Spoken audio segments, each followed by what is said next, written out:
All right. My shade Huh? off. I put my hater blockers on. I don't even want to see my eyes. You know what I'm saying? Looking at my pupils. Looking at your peoples. Look at that pupils.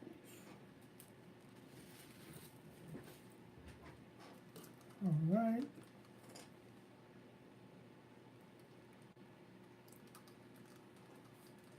She said she's gonna log into YouTube.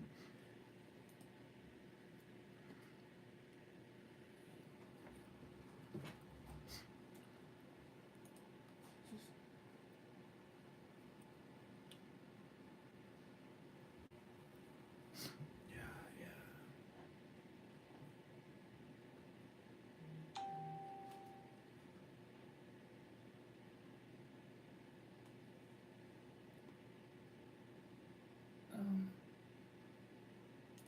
Okay, what just happened?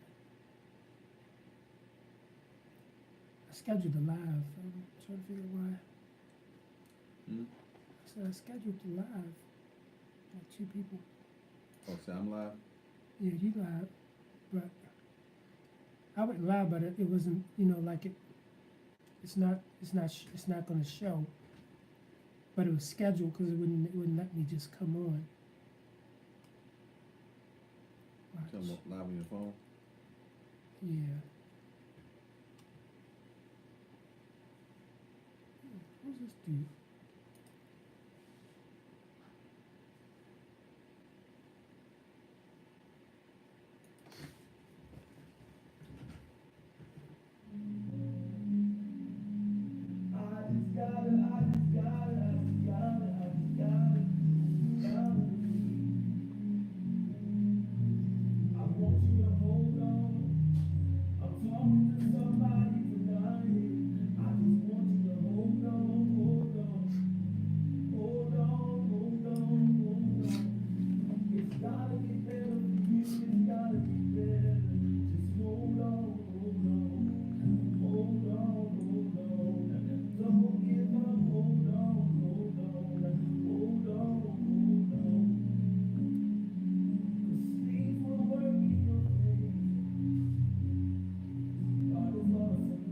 What's up, y'all? What's up? Big Attitude Radios.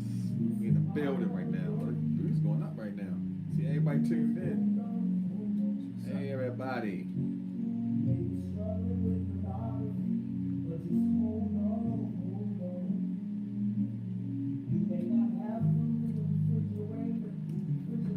How everybody doing today? Hey, we want y'all to start logging on to YouTube. We're gonna be changing over to YouTube, so you got to go to Humanity Radio on YouTube. If y'all can right now, y'all can go and log on in right now and see the same thing. We're trying to direct traffic to YouTube now.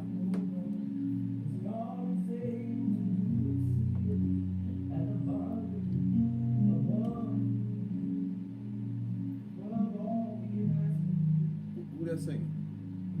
Some dude,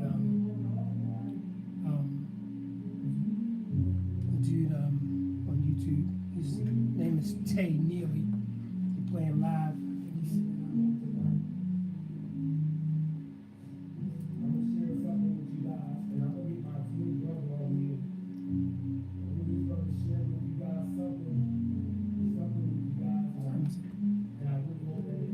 So I found some new videos of me and Ying today. Oh, you did? Yeah, I took some pictures and all that. I was inside of Club Illusions. Oh, up the street? Yeah, like whenever he had a show or something, I was always, he'd call me like, Dad, yo, you know I got a show tonight at such and such and such. I'd be like, yeah, all right. He knows I'll pop up on every time. Whenever he told me he had a show, I was there. He's there. And he brought so much joy to me, right? Because like when dudes pull up and be like, you know, I look so young, right? People would be like, yo, who is this, yo? Who you? Yo, that's my father, yo. They're like, yo, for real, that's your father? Like, yeah, that's my father. Like, yo, look young as I don't know what. You ain't be like, yeah, that nigga did look like 19 years in the face. They be like, oh, no wonder you look young. Right here, no stress. He was just laying down. Yeah, I was asleep. Lay down. He buried me alive. Lay that tail down. That's Look what at they me now, though. I'm back. They be like, lay down, nigga. You got all this time. Lay down. Go to sleep. I know one thing, like the people, like man, I wouldn't wish jail on my worst enemy though, man, because it's like every night you get in that coffin and pour that white sheet over you. That's right. And it's just like crazy. That's right. But these kids, they ain't listening, man. I'm trying to save them, man. I'm trying to stop them from going where I was. Trying to stop them, to give them a word of encouragement, give them some hope. But like that one kid that I told you, that was amazing how his mother told me, like about him reading my books, coming in that store that day and seeing my books in the store, was like, "Ma, I know him." And I was like, "Shit, Chris, come here, give me a hug. I want to thank you." I said, "Thank you for what? I ain't even do nothing. I just, I just came to the store to drop the clothes off." Right. Thank you, Rodney. She said, "You do look young." Oh, glory be to God. But so tomorrow, y'all, I got my clearance back for baby booking. So I'll be going back down Central Booking, man, trying to save our young youth that's down there, mentoring them, talking to them, and trying to change their course of direction. So I'll definitely be doing that tomorrow. I'll be back in Central Booking. But the only good thing about that is I get to walk in there on my own, and I ain't going there handcuffed. You feel me? Right. That's You going in to come out. You going in to stay. So I'm gonna go in there and mentor the kids, man. Talk to them. You know, maybe they might even buy some more books from me, because I know I think the education department. I got a good report with them. They told me, man, the guy sat down and talked. He wanted to buy like 100 books. So that's like 100 Be More Loyal books and 100 Urban Soup books, and they just want to have them for the jail, so that all the children that come inside of the baby bookings, they have their own book, but they can't take it home with them. If they get released, they gotta leave the book. Oh yeah. Yeah, so we trying to get all the kids in their books, because if they read my story and know that I was in prison, that inspired them to write their own book. Right. And have their own book and have their own lane. Because me, I got my own sheet of music. I make my own beats, and I'm gonna dance to my own tunes. You know what I'm saying? Write your own destiny. And we all we got. Whew, so, how everybody doing today? It's True News Live. How everybody doing? Y'all know it's Bipper season. Bipping crazy. It's harvest season. I'm still banging. When I got a little fame, I ain't changed. Watching murder ain't gonna leave a nigga painless. I be styling. I don't need no stylist. I wanna be far away on the island. I can talk and I shine with no diamonds. It's got a brand new rolling. I still ain't got time, man. You know I'm the man. You matter too. This is a station you don't want to miss. Let's give it up to your hosts, Hey Rod and Chris. They're going to give you the information you need to know. So keep listening to the You Matter Too radio show, because everybody deserves to be heard. If you have questions or concerns, please feel free to pick up the phone and call 1-877-659-0226. Hey there, everybody. Thank you for joining us today. Hope everybody had a great weekend. It was really a nice weekend. You know, spring has come early. I watch We cars. got. I wash cars. You watch cars? Yeah. It was nice weather for it. You know, spring is already hitting in less than 40 something hours. But you know, last year this time, you know, when spring came around, we got snow. We had all that snow. You said the groundhog seen shower this year. Oh, I think that groundhog be. I think he blind, or he don't predict the right thing. Whenever he say he sees sun, then that's supposed to be, I think, 4 more weeks of winter. And if he doesn't see his shadow, then that means winter's coming in 2 weeks. Yes. How was your weekend? My weekend was wonderful, man. I got to take the kids, man. We took over 300 something kids to the Washington Wizards game in D.C., man. That was a blessing to this experience with a bunch of kids that probably never got to see a real NBA game in person. So, and then after the game, we got to go take them down on the floor on the basketball court, and they shot free throws. So that was amazing. Oh wow! Yeah. Did the team join you guys too? No, the team. We was the team. Oh, after the show. No, they had it was so many kids, they weren't gonna be able to hold them down there that long. Oh, okay. So we basically went down there and we shot around with them. Well, I ain't shoot this time. I just went down there, you know. You didn't get no skills? I videotaped little kids. I want them to have their memories. Oh yeah, that's So a good they thing. can look back at the thing. Mr. Chris, did you get it? Did you get my shot? He missed it, but he still knew that he shot on that court. Right. And that's going, hold more value than anything. Yeah, I saw some of the pictures of you guys when you were out there. You know, and I think kids look forward to stuff like that. You know what I mean? You don't hold on to that. Yeah. They like to, be be in a setting like that. You know, with people that they look up to on TV. You know, they never get to go, see them in person. You know what I mean? So Just the opportunity to stand on the same court as an NBA player. They Exactly. That speak value. yeah. My chain on. 1 2 1 2 1 2 1 2 1 2 1 2. I hear you. You hear? How about that? Check. Do you hear me? Check. Oh, I might run. Check. Check. You hear it? Yeah, I hear you. Check. I can hear myself. You hear yourself? Mm-hmm. Okay, that's. But I can't hear myself on my headphones. Do you hear me in your headphones? No. Everybody, how y'all doing today? Everybody was kung fu fighting. Remember that song? Mm-hmm. Karate joint. Mm-hmm.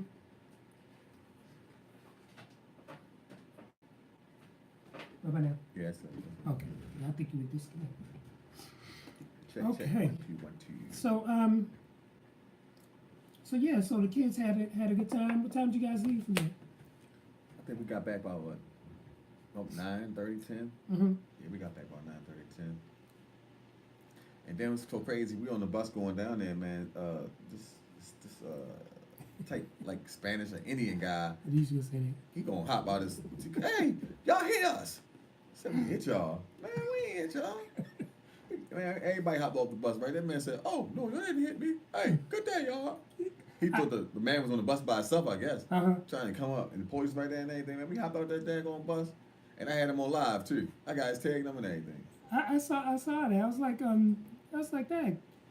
And then the little security guard, I don't know what her purpose was. Yeah. She gonna come talk about y'all gotta move, but then if it's an accident, she's supposed to be there to kind of witness and you help the process. So you don't get your nappy head away in this bus. And she just kept walking too, you know. She just kept walking.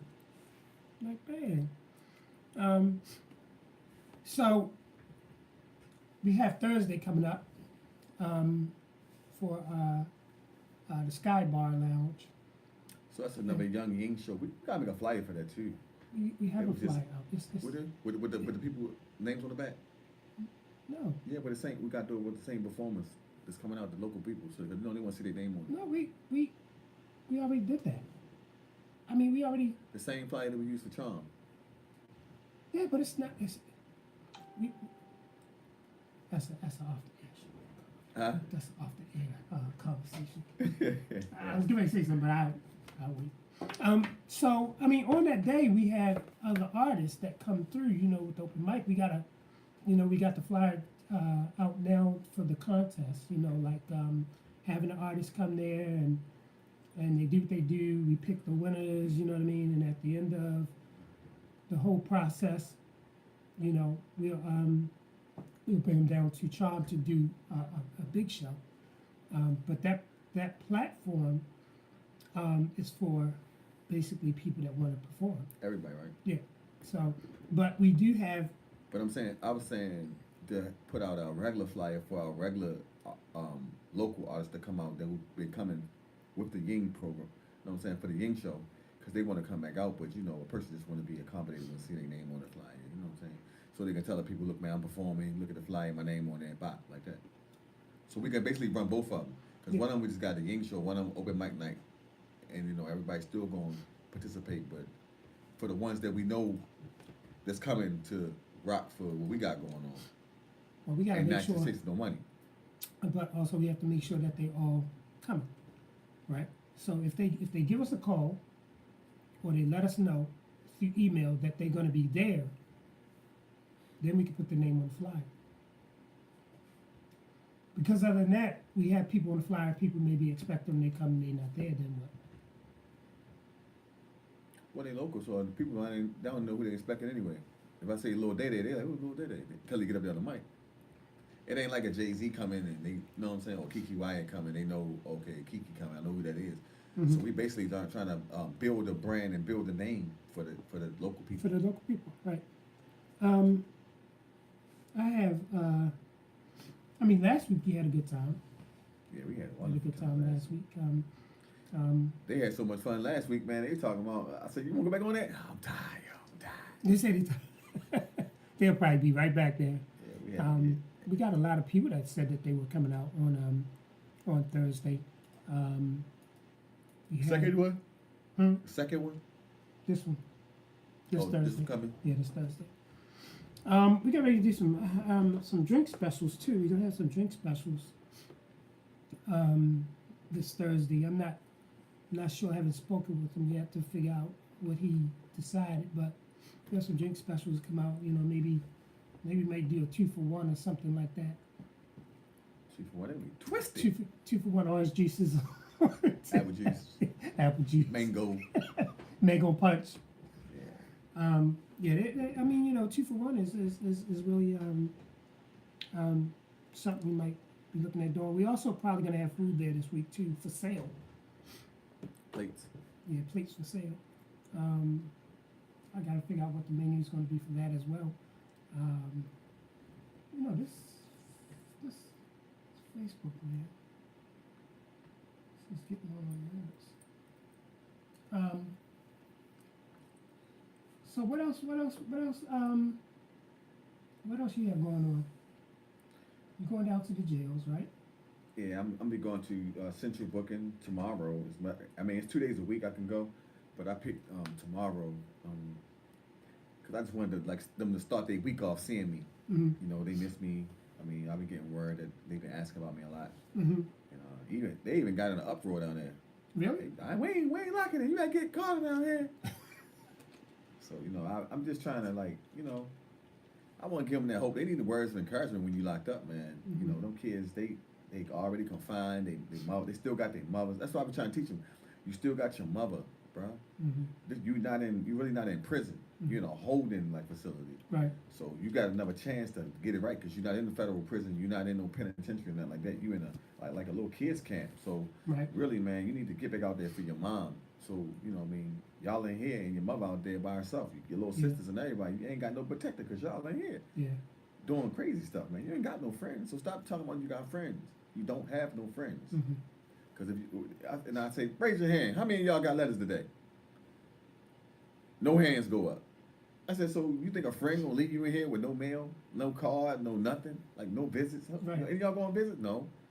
What do you mean you got friends then? Mm-hmm. Your friends gonna come there wherever you at. You down and out, they're gonna be there with you like 4 flat tires. Right. Right. So, And those are your true supporters. and they start to catch on now. So, you know, we're gonna see how it go tomorrow.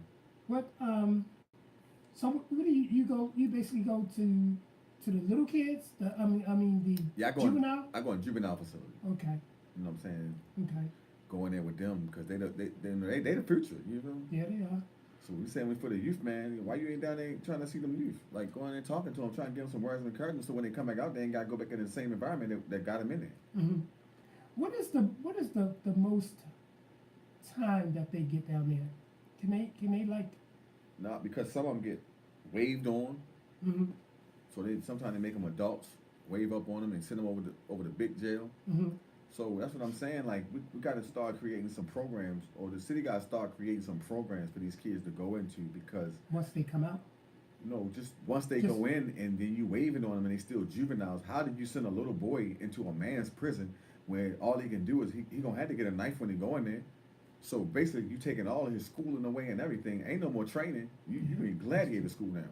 Yeah, So that's true. all that you trying to better yourself and learn a trade, that ain't even a focus when you get in there when you're a juvenile. Your whole focus is to stay alive now. True. You're in combat mode. For real. Gotta go and get your tools and be ready for the battlefield. Hey, sleeping. Man, I'm telling you, even when I was in there, right? Uh-huh. Sure. You ain't never know what was going down. You had to put some cans on make your alarm for your door. Bring that joint with some cans. Somebody open the door. You hear that? Wake you up. You got dudes sleeping all day with their coat, their hat, their boots, and everything on. Already in soldier mode. Yep.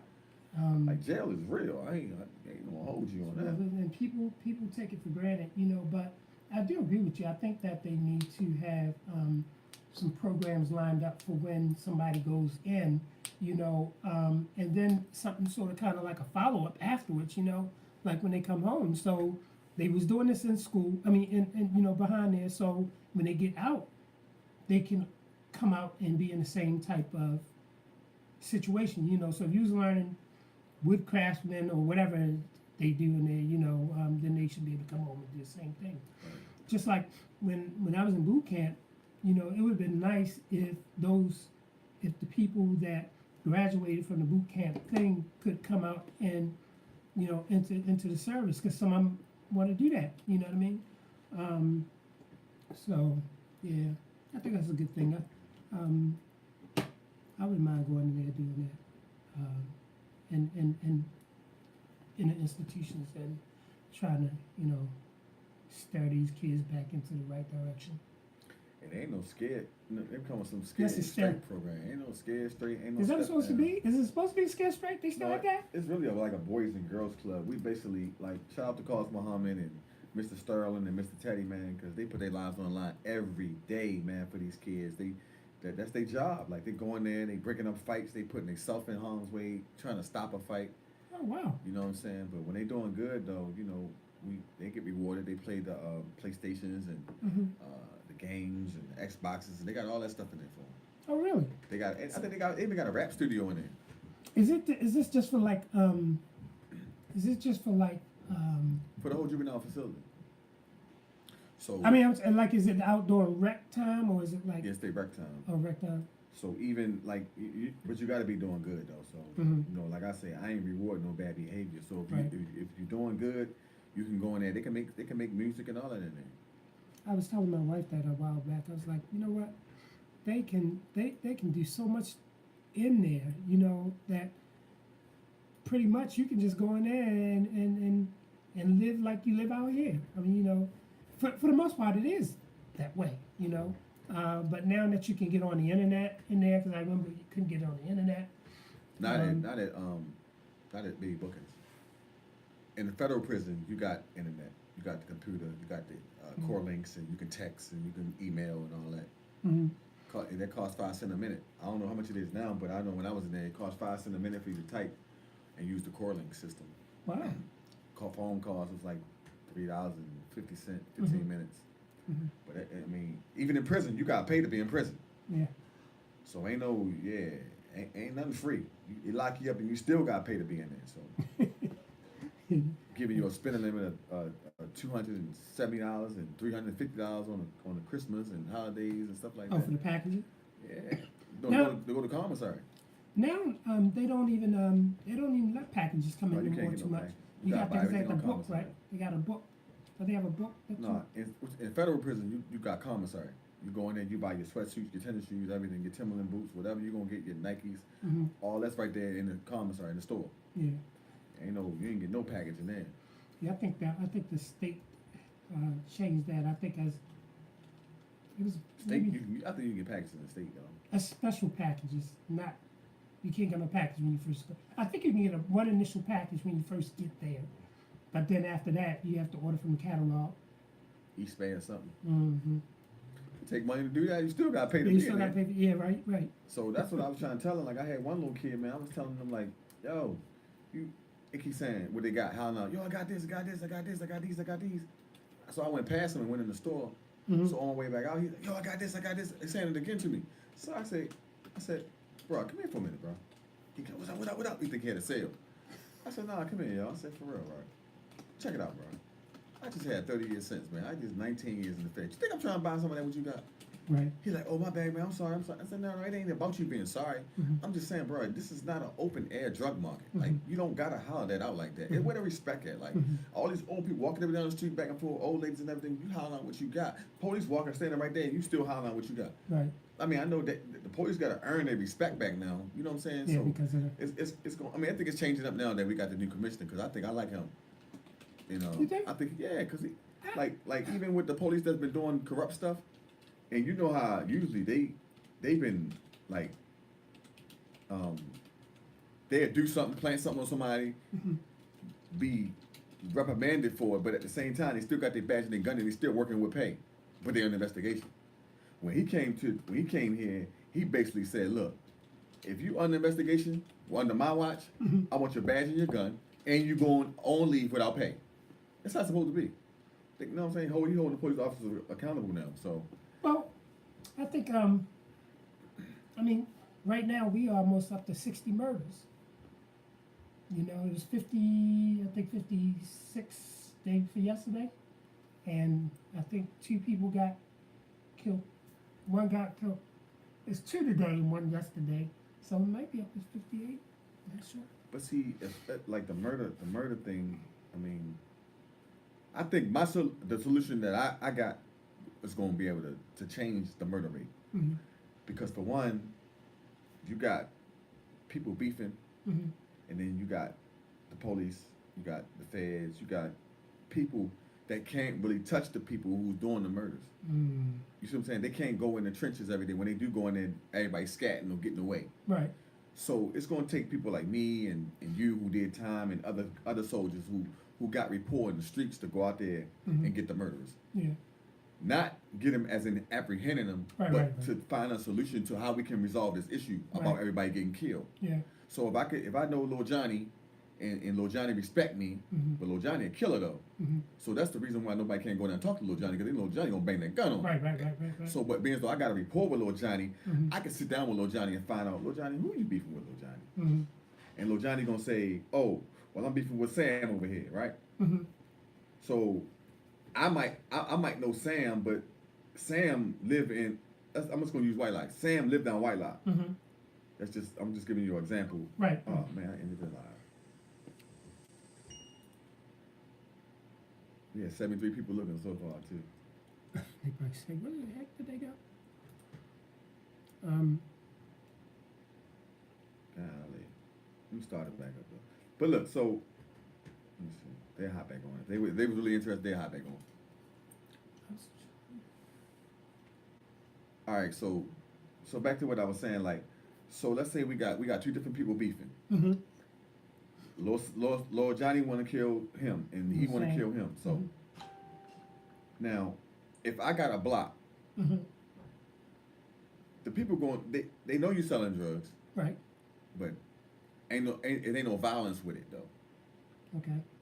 So violence be getting more violence. That's true.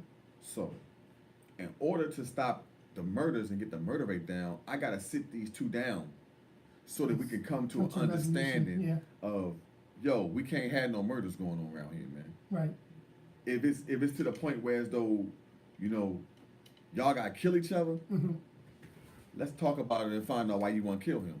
So Lil Johnny and Lil Sam, What's the reasoning? why you want to kill? Why y'all want to kill each other? You know what they look at you and say? What? I don't know. What you mean you don't know? Oh, I'm saying because so and so said this. He said this Like he about me. say, Or she so and say. so said blah blah blah blah blah. Nah. He say she say. That's not enough to take nobody's life, man. Because we can't never get that back. And then you know the person that do the killing, he might kill somebody, but he gonna lose his life too. So we losing 2 people at one time.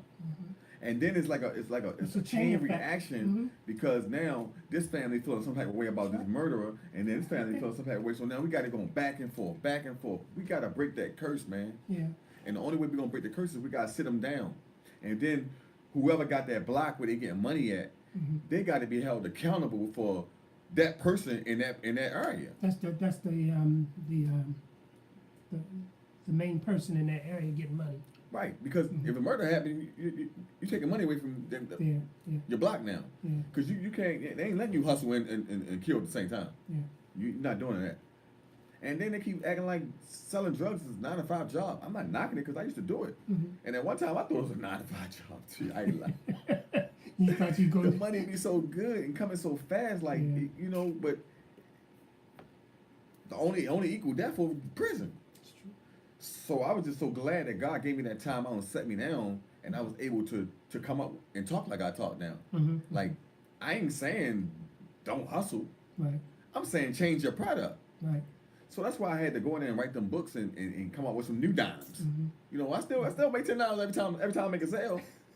But the only difference is now it's a legit sale. It's tangible. Yeah, it's to the point where now if like I got pictures of this.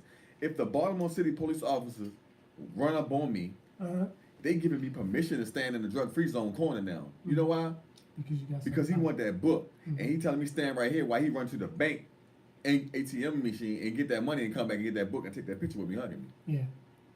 You know, it's funny, but excuse me, it's funny, but it's not funny. I'm sitting here thinking that, you know, they run up on you and they think you got something in the books, you know, and open up the books and see there's nothing in it, you know, because I'm serving.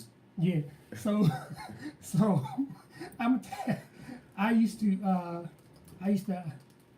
I mean, I ain't gloating on this, but you know, when I was where I was, I had this thing called Matchbook, you know, and so inside the matches, you know, Like the hide the key. yeah, and so you know, it's nothing for them to find a book of matches on you, you know what I mean? And if you got like 100 of them, they be like, nigga, what you doing? You trying to set something on fire? But yeah, man, I mean, I do agree that they need to change their profession, you know, change their, you know, and like I always say, this is what I always say, if you're out there and you're doing something that you know is illegal and you're making money from it, switch over at some point in time and put that money into something that's going to be just as lucrative as what you're doing out there. So somebody, who is this? Cora. Hey, Miss Cora. She said people have to help change the mindset. That's what we doing, Miss Cora. That's why I'm trying to paint a picture for them. I mean, I think it's my testimony alone that's really like changing people's mindset, because people know who I used to be. They know what I used to do, and to see me do a 360, not me, but you see God did a whole 360 turn with my life. You know, that's what's giving people hope right now, because if he can do it for me, he can do it for anybody. True. So I'm definitely trying to use my testimony as that, because I was once that drug dealer. I was once that person that toted guns and carried guns and did all the wrong stuff and made all the wrong mistakes.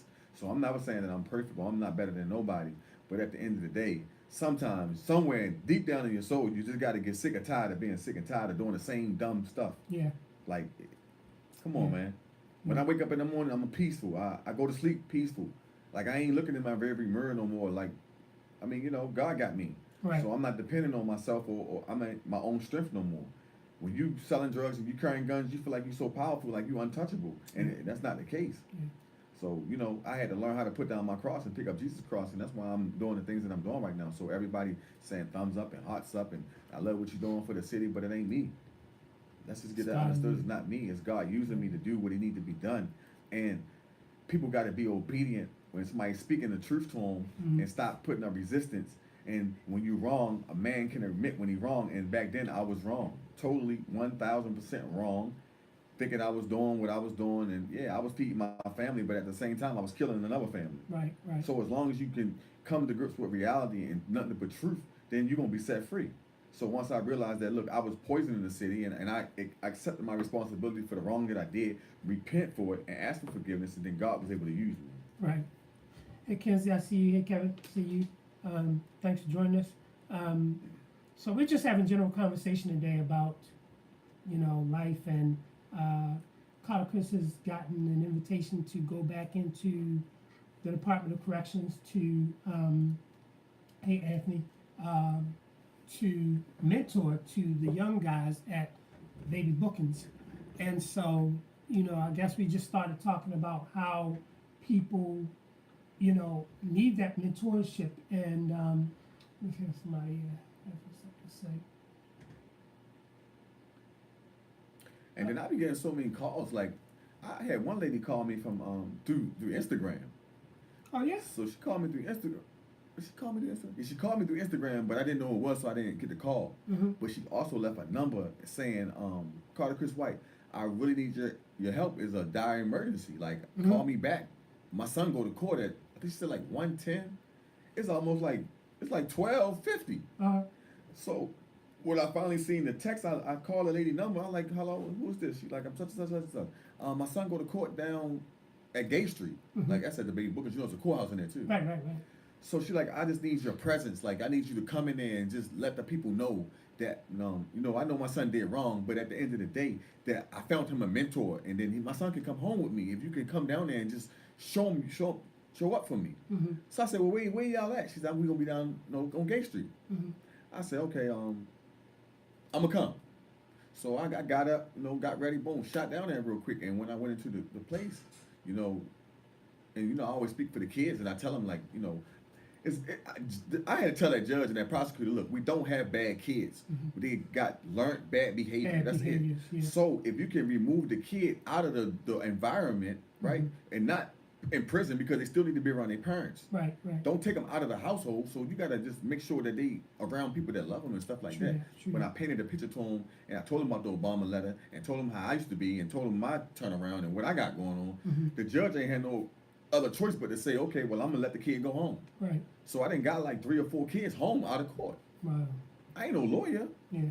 But God is the lawyer, and if somebody was to step up and represent God, he gonna give you the words to say to the judge. Absolutely. And say he got the power to turn whoever heart. That's right. And that's what I do, man. I just want to go and be that voice. But at the end of the day, I still sit that kid down and tell him, look, man, you got my reputation on the line right now. Right. You can't make me look bad. So now, for that one kid, right?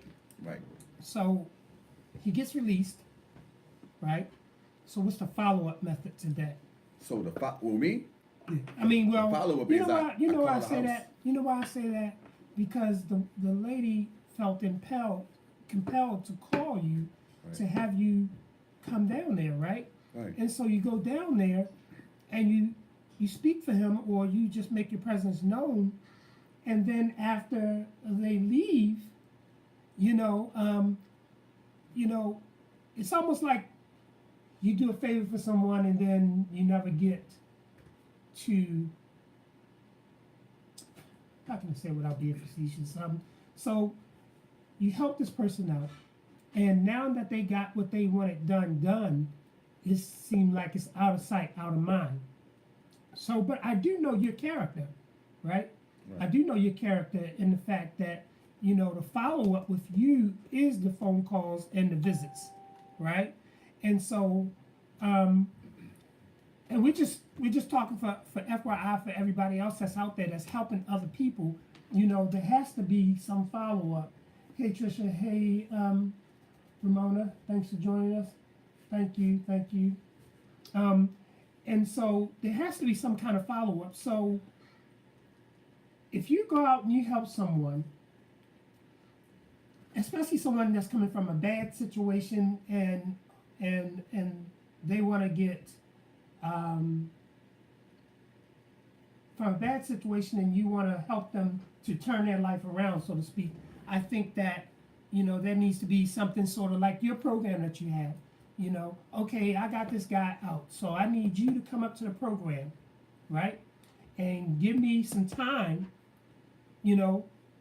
Let the other little kids know what you've been through, right? And how you got there, and how you are going to change their perception of how they move forward.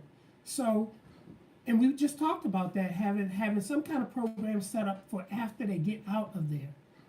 So they get out of there and they say, okay, I know I got to call Mr. Chris, or I got to call Mr. Hayrod, and I got to say, I'm out, I'm here for you. You know what I'm saying? And then we use them to minister to those younger ones that's coming up behind them, or maybe go back to their set, if you will, and talk to the little ones, because those are the ones that's looking up to them. All right. I mean, what do you think? So my follow-up be, I call the parents back. How you doing? Is he going to school? Yeah, he going to school. Okay. Now. Do we need anything? Because if you're going to help a person, you got to help them all the way. all the way until up to the point where as though they didn't got that job. Right. And then even when they get the job, you still gotta teach them how to work on people skills. Mm-hmm. So you gotta tell them, look, bro, in a work setting and out there with your homeboys, that's not the same setting. So you can't go into nobody's workplace talking crazy, pants hanging off your butt. Mm-hmm. You become a man now because you're making your own money. Yeah. You know what I'm saying? And that person dictates how much you're gonna make and when they're gonna fire your butt. Right. So you gotta build a respect with these people. Mm-hmm. Be to work on time. Mm-hmm. If you don't have a way to get that, make sure you call a person and let them know that you're gonna be a little bit late. Don't show up or show up late and then talk about I'm clocking in. Right. So that's what I'm teaching them. Like man, I had to go through that. Mm-hmm. And then like, oh, Mr. Chris, I ain't never see you working nowhere. So that's when I go on my phone, I pull out my phone and I show them I worked at Whataburger. Right. That's like a McDonald's in Texas, but I became a hostess because my people skills was on 100. Uh-huh. And I represented, like, you know, they saying they pray and they believe in God and stuff like that, but you got to represent that God. Yeah. So that God ain't going there with his pants slagging. He ain't going there cussing out the customers because the customer's always right. No matter what you say, the customer's always right. Even when they wrong, they right. That's right. And you got to learn how to deal with people. Mm-hmm. And once you learn how to deal with people, man, you can conquer anything. Yeah. Having them people skills is very important, you know, especially when you're coming out from something like, you know, a bad environment, you know, or a non-teachable environment that you come out of. You know, I think that people skills is what you need first, because if you can't communicate with people, then you're not going to be able to accomplish anything. You're not able to turn their situation, their thought process from a bad situation to a good situation, then it's no help for them. So that's why I ask the kids, like, what is it that you want besides money? Because they always say, I want money. Okay, we're gonna get the money part, but let's work on getting you together first. Like, what are you willing to change in order for me to put my life on the line to get you this job so you can get some money? Right. How do you want to do that? And then it get them thinking. So once you get them thinking, then they can think better. Because if they ain't thinking, they just making moves without even thinking about it. Yeah. And worry about repercussions later. You know, something just popped in my mind that we could do. How about we set up a symposium, okay? We do that charm on the smaller side. We invite anybody out that want to hear how we changed ourselves to this radio station, you know, to your program, you know, and let them know that there's an alternative. So for parents that are out there right now that are going through something with your child, be it male or female, hit us up, give us a call. And what number can they call us, Chris? You can call us at 1-877-659-0226, or you can email us at umattitoradio, and that's the letter U, MATTER, the number 2, RADIO, @gmail.com. And the reason I'm saying this is because if we can identify these kids before they enter into the system, or if they've already entered in the system, you know, having to sit down while we talk, it's not a lecture, it's a back and forth thing, you know, like it's a question and answer period. Just like the other day when Snoop called you and he had the guy on the phone, and the guy got on the phone and he was like, Mr. Chris, how does, you know, is this true? You know, it's validation, right? Going into these situations is not a badge of honor, right? It's not a badge of honor when you go into the system, right? Because it's like a taintedness. You're tainted. X on your back. Yeah, you know, and so we want to try to stop them before they get to that point. Right. Right. So, what do you think? You think that'd be a good idea? We can put it out there. That's why I gave it to the little kid the way I gave it to him, raw and uncut. I don't sugarcoat what's going on behind those prison walls. No, because you shouldn't have to. They think they tough. You're really not tough because it's somebody tougher than you. And then for you to always have to answer to somebody, ask somebody, raise your hand like you're in kids' school. Yeah. Can I go to the Can I bathroom? go do this? Can I eat right now? I need a pass for this. I need a pass for that. That's not cool, man. Like I will never put my freedom in jeopardy to sell no drugs and get no. I don't care. I don't even care about money. That's why I do so much in the city for the people who don't have. I give my last because I want people to know that I don't care about money, and that's not my focus. My focus is to recreate the thinking pattern of the kids. Right. To show them that, look, we don't got to chase behind this. Look, what talent do you got inside you? That's how you find out what by prayer. You ask God what is it that He equipped you with, and then you work on that. You perfect that, and as long as you take a step towards perfecting your talent, the money gonna chase you anyway. That's true. People, you gonna get so many phone calls, you're gonna be able to fill all the orders, and that's how that worked. Like my talent was writing. Look, I can't stop selling books. It ain't a day that I can't go outside and sell a book or two. I'm gonna keep me $10-$20 in my pocket. Yeah, and that's what you've been doing. You've been selling books every single day. But this is what I'm trying to show the kids. Like, they got books because they got stories. Because if you ain't had no story, you wouldn't be going to prison. That is true. You wouldn't be in the streets at all. You would be in college somewhere trying to get a degree. But no, we're not trying to get degrees. We're trying to get degrees for and please man. Yeah. You want to look good in front of your homeboy. You think it's slick. Hold up. If you had a choice between cutting grass for 5 cents an hour versus working in McDonald's for $10.50, which one would you take? I probably would take the 5 cent. No. I'm taking that $10.50. I'm going there and flip them burgers. Because guess what? You got to weigh the pros and cons with that. Okay, I'm getting me. They ain't making no money out there right now. But the reason I say that because when you're locked up, you're only living off of $25 a month. Exactly. So if you take that 5 cents a day, that may equal up to $25 a day. You know, because I think it's something like 11 cents or something. It might be 15 cents. I know 15 cents an hour. Yeah. So you get 15 cents an hour versus $10.50 an hour. Listen, I used to be that one that say, "Oh, man, that dude a lame," or he a clown. He working at the McDonald's. He flipping burgers. Guess what? I will give my life to get a job making $10.50 an hour versus getting any 100, 2, 3,000 a day. I don't care about that. Because I know that what I'm doing right now, I ain't getting paid nothing. I'm paying kids to stay off the streets. When I pull up at the gas station from whatever money I got in my pocket, I always pay the kids. Guess why? It's a tack that I got. I pay them to stay at the gas station because as long as they got that gas pump in their hand, they don't have a gun in their hand. That's true. That is true. As long as those squeegee kids out there doing them windows, they got a squeegee in their hand, they don't have no gun in their hand. They ain't got no drugs in their hand. So it's more safer to see them hustling something, trying to make it versus carrying illegal substances. They get locked up, they're going to get time for it. They can't, what they going to do? Lock them up for having a squeegee in their hand, and then their mother go get them and let them right back out when they go in front of the judge? Yeah, so, you know, man, it's just heart-wrenching that to watch our kids dwindling down, killing each other for peanuts. Yeah. Oh, he stepped on my feet.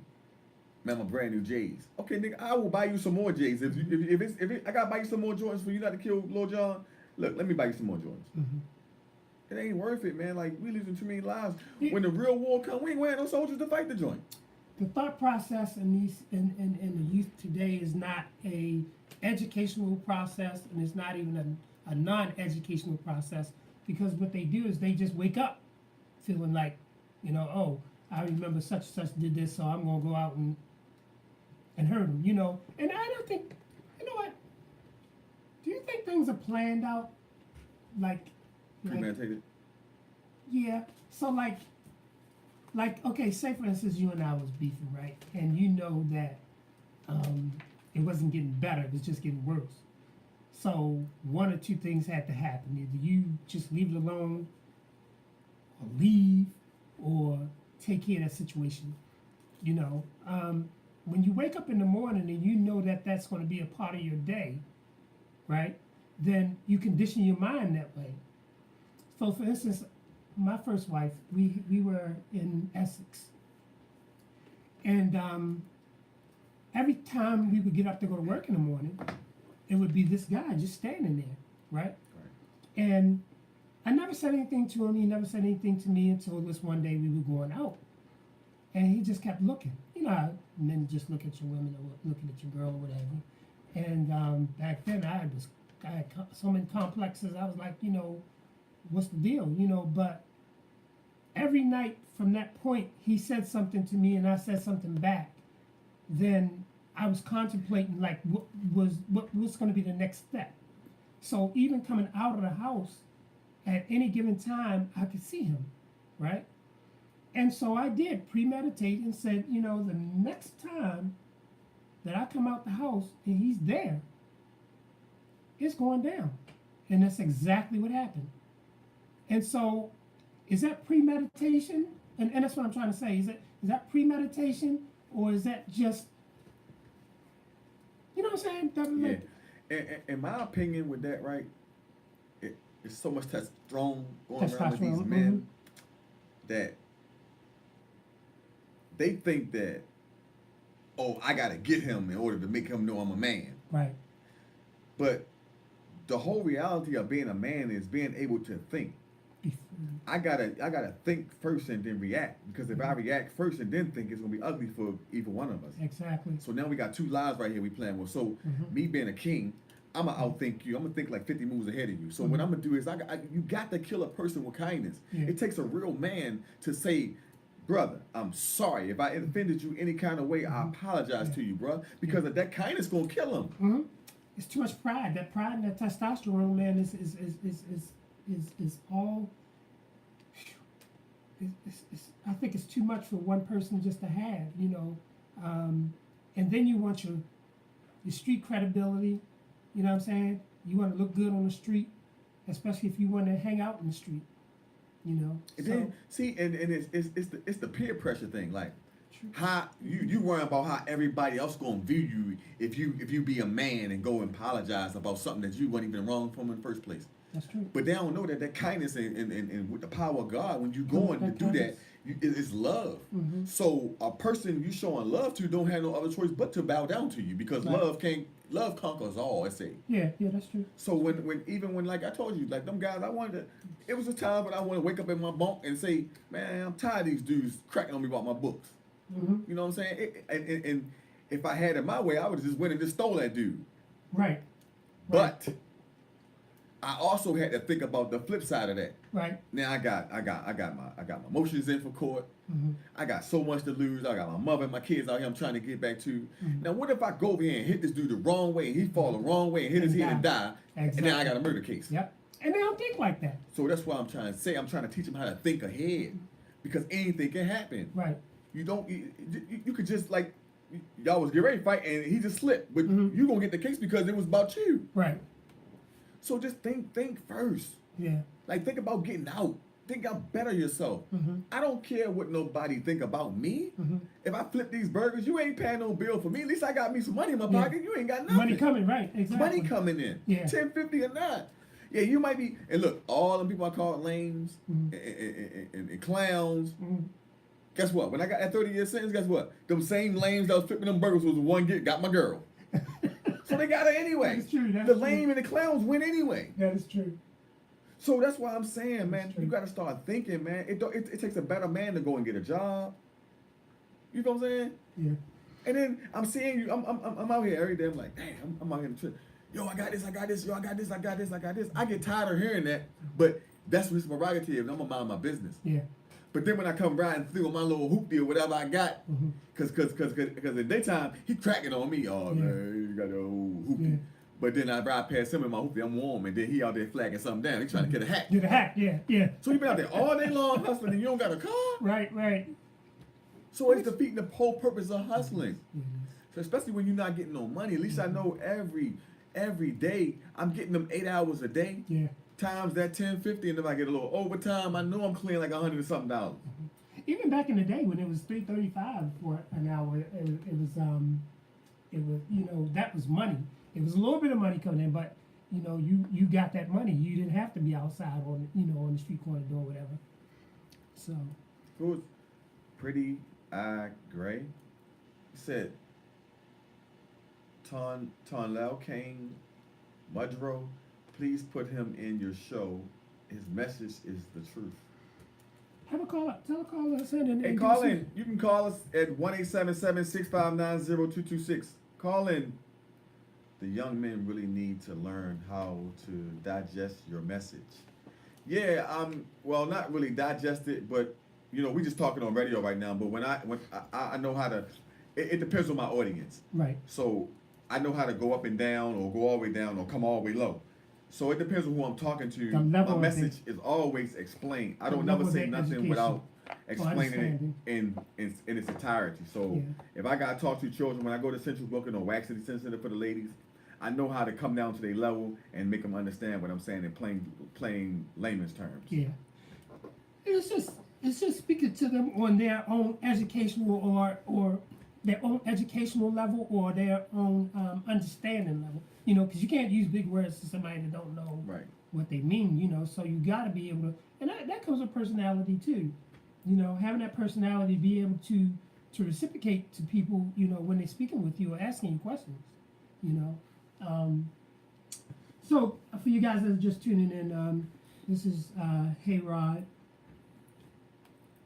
and Carter Chris White, and we just having general conversation. We started out talking about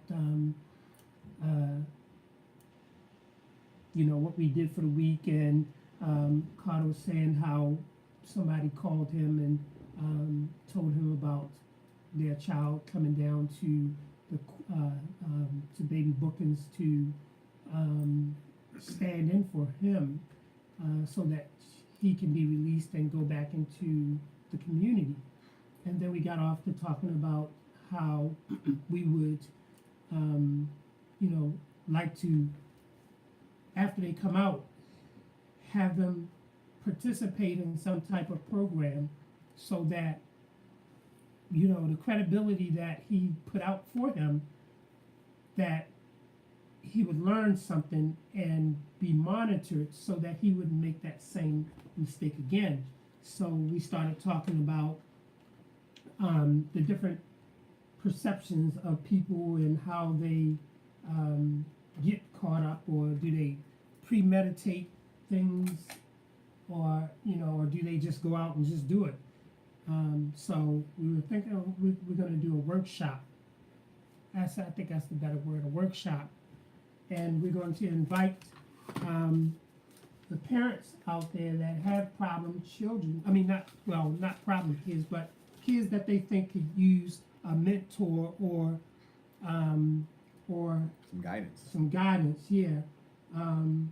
to come out and hear us speak. And we'll have so many different other people that can give different levels of understanding as far as what they've been through and how they changed it around. And because Carter have a platform, and we have the platform with this radio station, and we also had a platform with the entertainment, you know, and the entertainment, it just doesn't stop at just having people to be that's what I mean. in the music. It doesn't stop there. You know, we have actors, models, dancers, you know, poets, writers, DJs, whatever it is that they do that's special, and it deals with the art. That's what we want. And so we can talk to these people, you know, these people that are going through these situations, and we could be that mentor, that missing piece to their puzzle, you know, to get them aligned with something that they'll be more interested in, other than following behind the biggest drug dealer or trying to be the biggest bully or whatever the case may be. Because everybody has a heart, and everybody, I mean, you know, you have certain people, you know how people say, hey, Eric, thanks for joining us today. We're talking about people being incarcerated or being in the system, and us being a facilitator. You Matter 2 Radio, along with Be More Loyal, being a facilitator of, you know, talking to these people, and I keep saying people, but talk to these young people, well, still people, right? Talk to these young people about the things, the decisions that they make, you know, the reaction, and the recourse, you know, that what they call it, recidivism. The who what? Recidivism. Recidivism. Like you go in and come back out the same way. Yeah. And then some people go in there and come back out worse than what they was. Yep. So that's what we're talking about, and so we want to do that, and so we. Thank you.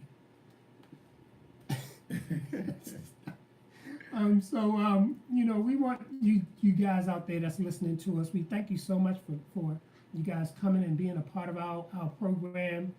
And we want you to hold us accountable for the things that we say, and we want you to watch us and the things that we do, so that you know that the things that are going on over here at Be More Loyal. And I'm just looking at the delay, and you're laughing. So that you can hold us accountable for the things that we say, to make sure that what we speak is the truth. And we have no reason to stir people in the wrong direction, right? We just want them to be involved in something that they can look back later on in life and say, hey, I'm glad I had Mr. Chris or Mr. Hayrod to talk to.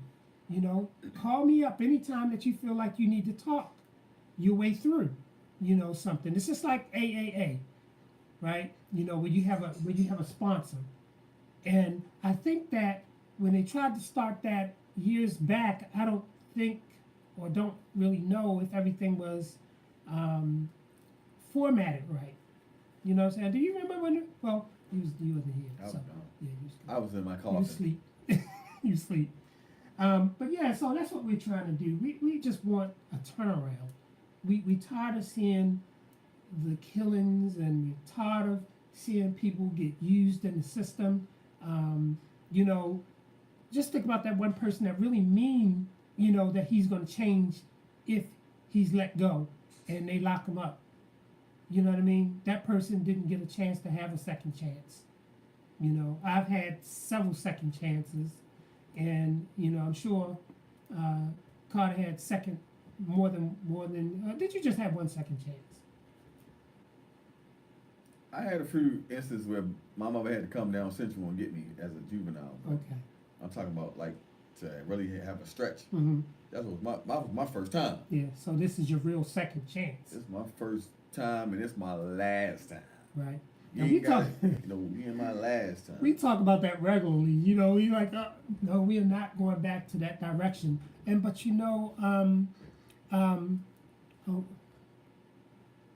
okay. So if you're out there right now, you have a child that you think could benefit from, introducing them to us and our platform. We'll bring them into the station, the radio station that is.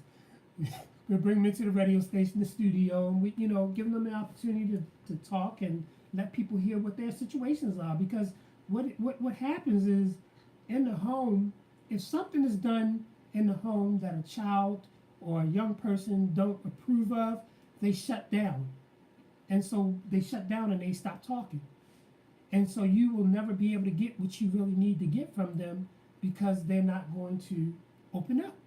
So, and I think I was trying to say that the last time, and I think I stopped, and I was like, some people can listen to others and take what they say as law before they take it from the very parent or person in their life that's telling them this. It's the delivery. Yeah, it's the delivery. Yeah, like we was talking last night at the radio station, me and Dwayne, mm-hmm. and we was basically saying, like, some kids in school, mm-hmm. they cut class because they don't know the work. That's true. But they put this facade up so hard, like they're so tough and so hard, mm-hmm. that they don't want to. They scared to ask for help, mm-hmm. because they don't know how the person is going to, like, receive them, because they don't mm-hmm. know. Right. So it's our job to tone it down a little bit, mm-hmm. and make that child feel comfortable enough by opening up, telling them, look, bro, I don't know how to read. Mm-hmm. Can you show me how to read? Yeah. Can you teach me how to do math? I don't know how to count for real. Yeah. I'm out here selling drugs for real. The people getting over on me. Mm-hmm. I don't even know how to count for real. Yeah. So you got people in school that cut out of school. So then when you find those kids like that, you got to sit them down and talk to them like, mm-hmm. look, I'm here for you. Right. I need you to know that I really got your best interests at heart, and I want to help you. Mm-hmm. But a lot of people be talking a lot, mm-hmm. instead of that's showing the action that you want to help them by going and get rulers and going and get lessons to show them how to add and subtract or using their fingers or whatever. You got to show the kids something that to get their entrance. Right, right. And once you get the entrance, then you develop the trust out of it. Then they can tell you, open up and tell you what's really bothering them. Right. Then y'all can find a solution to what's bothering them. Then you can talk to the principal to try to help them and sit them down and let them understand what the kid really going through. True that, yeah. So when you're a counselor, you don't got to have a degree to counsel nobody. Like, I know I'm smarter than the average people that got PhDs. Yeah. Because they haven't been through what my experience taught me. Yeah. And they ain't experienced nothing. So how you gonna tell me something and you ain't never experienced it, but you trying to give me your assumption on something or your opinion about what I should do about this weed habit right here? Right. So that's what's wrong right now. Everybody not getting to the heart and the root of the problem, and they just brushing it off and passing the kids without even really knowing how to count. Yep. Or I'm gonna put this off on a 5th grade teacher. And I'm gonna put this past them. Because it's all about the numbers. Yeah, you trying to keep no. Ain't about no numbers. If I don't know, hold me back. Hey, Morgan. If I don't know how to add, sir. So I don't want to pass. Show me how to add. What's 1 plus? I don't know. Then the mothers, they so busy moving and doing what they doing with their men or whatever they got going on, getting high or whatever. So then they come to our center, which I'm gonna use us for example. They come to us and we showing the kids how to have people skills, how to talk, how to stop cussing, how to cook, how to clean, how to pull your pants up, how to say yes sir, yes ma'am. And then when the kid leave us, they go back into the same environment that they had brought to us in the first place that we was trying to clean up, and it's back again because the parents giving it to them again. So they getting slapped like this, and they getting loved over here, and they going back and slapped like this. So the kids like this. They bouncing back and forth. Yeah. So that's why it's our job to bring the mother and the father in with the kids so we can show the whole family how it's done. And when they go back, everybody on one accord. Exactly. And but you know what? That's a good thing that you mentioned that because the parents, you know, are sometimes left out of that equation, right? They never get the invitation to come and be a part of something, you know. Right. And also that's like a trickling effect because it didn't happen with their parents, it didn't happen with their parents, you know what I'm saying? That's why I said we gotta break the curse. Yeah, and it's a so curse. yeah, and so I do agree that, you know, they can't even ride dirt bikes. If they ain't got their phones, look, your mother or your father got to sign this. They need some kind of input into you riding this bike. Right. So yeah, get that done. So the mothers, they assign the forms and then they want to come and see, like, who is this Mr. Chris? Because we doing so good at the center, me, Danelle, Tamir, and Crystal, we do so good with these kids that they go home talking about us at nighttime. We the first thing they talk about in the morning when they go to school. Because they looking forward to coming to the center. Yeah. So now that we got them in a routine like that, now the mothers hearing our name so much, the grandmother came around and one day, who's Carter? Oh, me, how you doing, man? Oh, I wanted to see who you was because Kareem come in the house every day. He talk about you from when he go to sleep. He talk about you when he wake up. I was trying to figure out who my grandson talking about. Right. So now I say, okay, well, Grandma, well, you could come around and you can watch how I mingle with Kareem. Yeah. And show him love. Yeah. How we go watch this car together and I pay him. Yeah. How I let him ride dirt bikes because he did good in school today. He did his homework. Right. So now that makes the parent want to be more involved now because they seeing the kid being loved on and the kid not acting bad no more. He just want to do good so he can come around and be with us. Exactly. And also that the kids, you know, it gives the parents an opportunity to see, you know, that how to communicate with little Kareem. You know what I'm saying? So, well, maybe if I use the same tactics that, you know, Mr. Chris used, I can, you know, get through to him. And I know that's going to be kind of hard to do because they've already crossed that line from respect to disrespect. You know what I'm saying? And partly that's because, you know, some of the parents are thinking that the kids are their friend or they can tell them anything. They're in adult conversations and things of that nature. And then that keeps them from being able to learn how to differentiate themselves when they have kids, you know. I do know that, you know, for me, I can sit at the table and my parents having an adult conversation and I'm sitting there just absorbing everything. You get bop. Yeah. Boop. Yeah. Get that floor. What you doing? Oh. Yeah. And don't matter who's there, you know. Did you just say, yeah, I sure did. Mother say, Johnny, where you at? What? What? No. Yeah. Man, I wish I would say yeah to my mother. Right. Man, my teeth, I'm just gonna be big. I'm just Yeah. gonna have a heartbeat to him. She Yeah. gonna smack. I'm just so hard. Boop, boop, boop. Like Fred Flintstone. Man, like your whole, you like smacking your whole face to shake. Right. She hit inside, your whole joint just go like this, like woo. And like, and then like we don't gotta beat kids. Right. Kids don't need whoopings. Yeah. My mama did us like this. Well, she did beat us though. I ain't gonna lie. My mama, she'd kick that daggone stitch cord and hit you one time and like she hit you 100. That you don't get to wrap around your whole body, and she wants you wet. So mommy had discipline with us, but then it came to a time where we got immune to beatings. Yeah. So what she used to do is, I like my Nintendo. Mm-hmm. So if I do something wrong, she take everybody's game. Right. So now my sister's mad with me because I got all the games took, and we lost our. She started taking stuff from us. Yeah. So when the kids be bad up the center, I don't beat them. We don't punish them. Mm-hmm. Sometimes they might get barred away for 2-3 days, and they can't come to the center. They barred away, Suspended. or they're not riding dirt bikes. Yeah. You can't ride a bike for a week because you're being bad. Right. Right. You're being disrespectful. You're talking back to Danelle. You're talking back to Tamir. You can't do that. Mm-hmm. Like I'm not rewarding no bad behavior. Yeah. I'm not doing that. Yeah. So you're not getting no snacks. You're gonna get your little meal because I know we gotta feed you, but you're not getting no snacks because snacks is an extra. Right. And I give them 2 snacks. And you know that's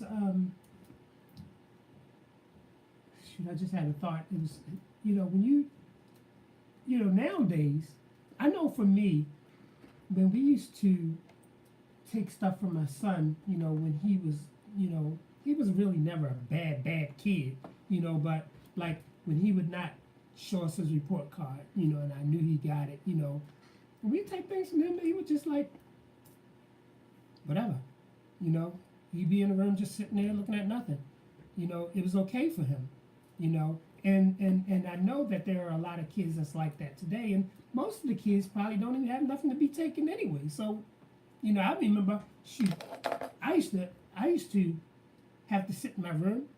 I used to have to stand in the corner. I used to have to, On one leg. on one leg, yep, and I had to, and I got beat. You know, unfortunately, I didn't get beat with, fortunately, not unfortunately, fortunately, I didn't get beat with, you know, extension cords or irons or anything like Hurt, that. boy. I did get beat with the switches, you know, the switches on the trees, you know. So you got, But- if you out there and got a little one, she would have got a big one, right? Uh-huh. And put them together. That's right. The You one- get the 5 one of them. Yeah, 5. Like you back in slavery time, you just You hear that joint coming too. The Yeah. air coming. I And you like, can- you know what? I want to get beat last though, because by the time she gets She to me, she's tired. tired. You know what I used to do? I used to always go to the bathroom. You know, I don't know if that was a thing. Everybody like, I gotta go to the bathroom. And I be in the bathroom so long, man, she banging on the door. You better come on out there. You think I'm gonna forget? No, I'm not gonna forget. Man, shoot. Well, And she then, hit me with the take everything off. I ain't beating nothing I brought. At least the parents could slow it down a little. It's gonna sting, but not like Yeah. bam. Yeah. she want it all off. I'm a mean. Take what I brought you off. But I love her to death. She used to always threaten us when she gonna call Child Protective Service on us. Oh, yeah. We was being bad. She didn't want us no more. I said, oh, y'all better be good, man. I ain't trying to go in people's house. Where we gonna go? They gonna split us up. Right. Ooh-wee.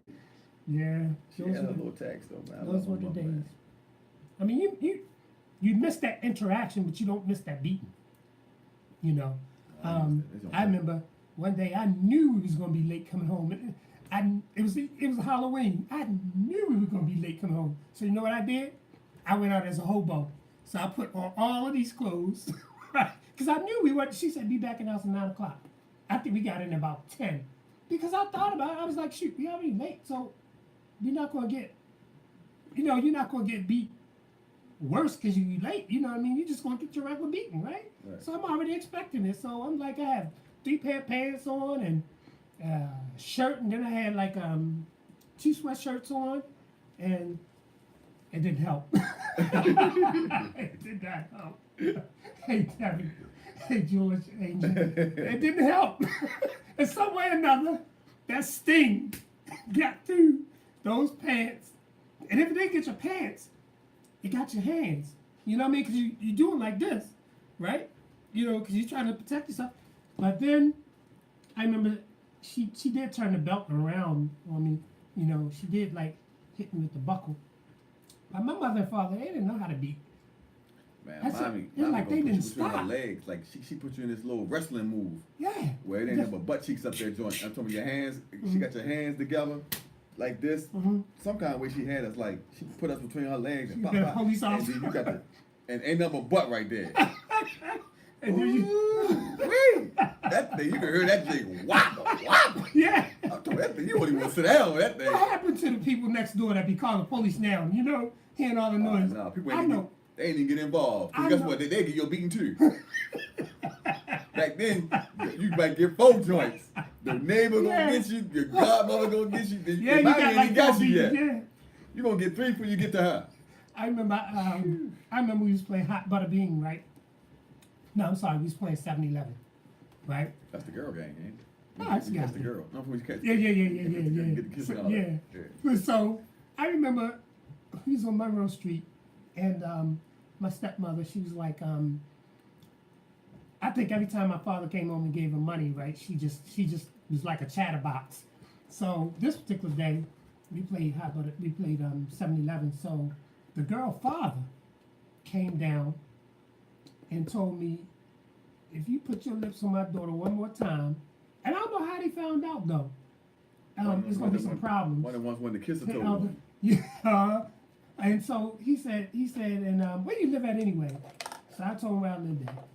So he went up there and he talked to my stepmother and told her, right? So my stepmother called me in the house punishment. So she was like, go up in your room. So I went up in my room and stayed for a while. Then she was like, come on, I need you to go to the store. So I went to the store. When I came back from the store, she kind of said, okay, just leave that girl alone, right? But in the process, you know those little dart guns? The little dart guns, with the little orange sticky thing? Yeah. So I had one of those, and hey guys, thanks for joining us. And so what I did is, the girl went in the house. So instead of me just like leaving her alone, whatever, I took the daggone dart, the back part of the dart piece, and stuck it inside of the door for the key, the screen door, and it broke off in there. And why did I do that? As soon as I got in the house, the guy was right back here telling him again.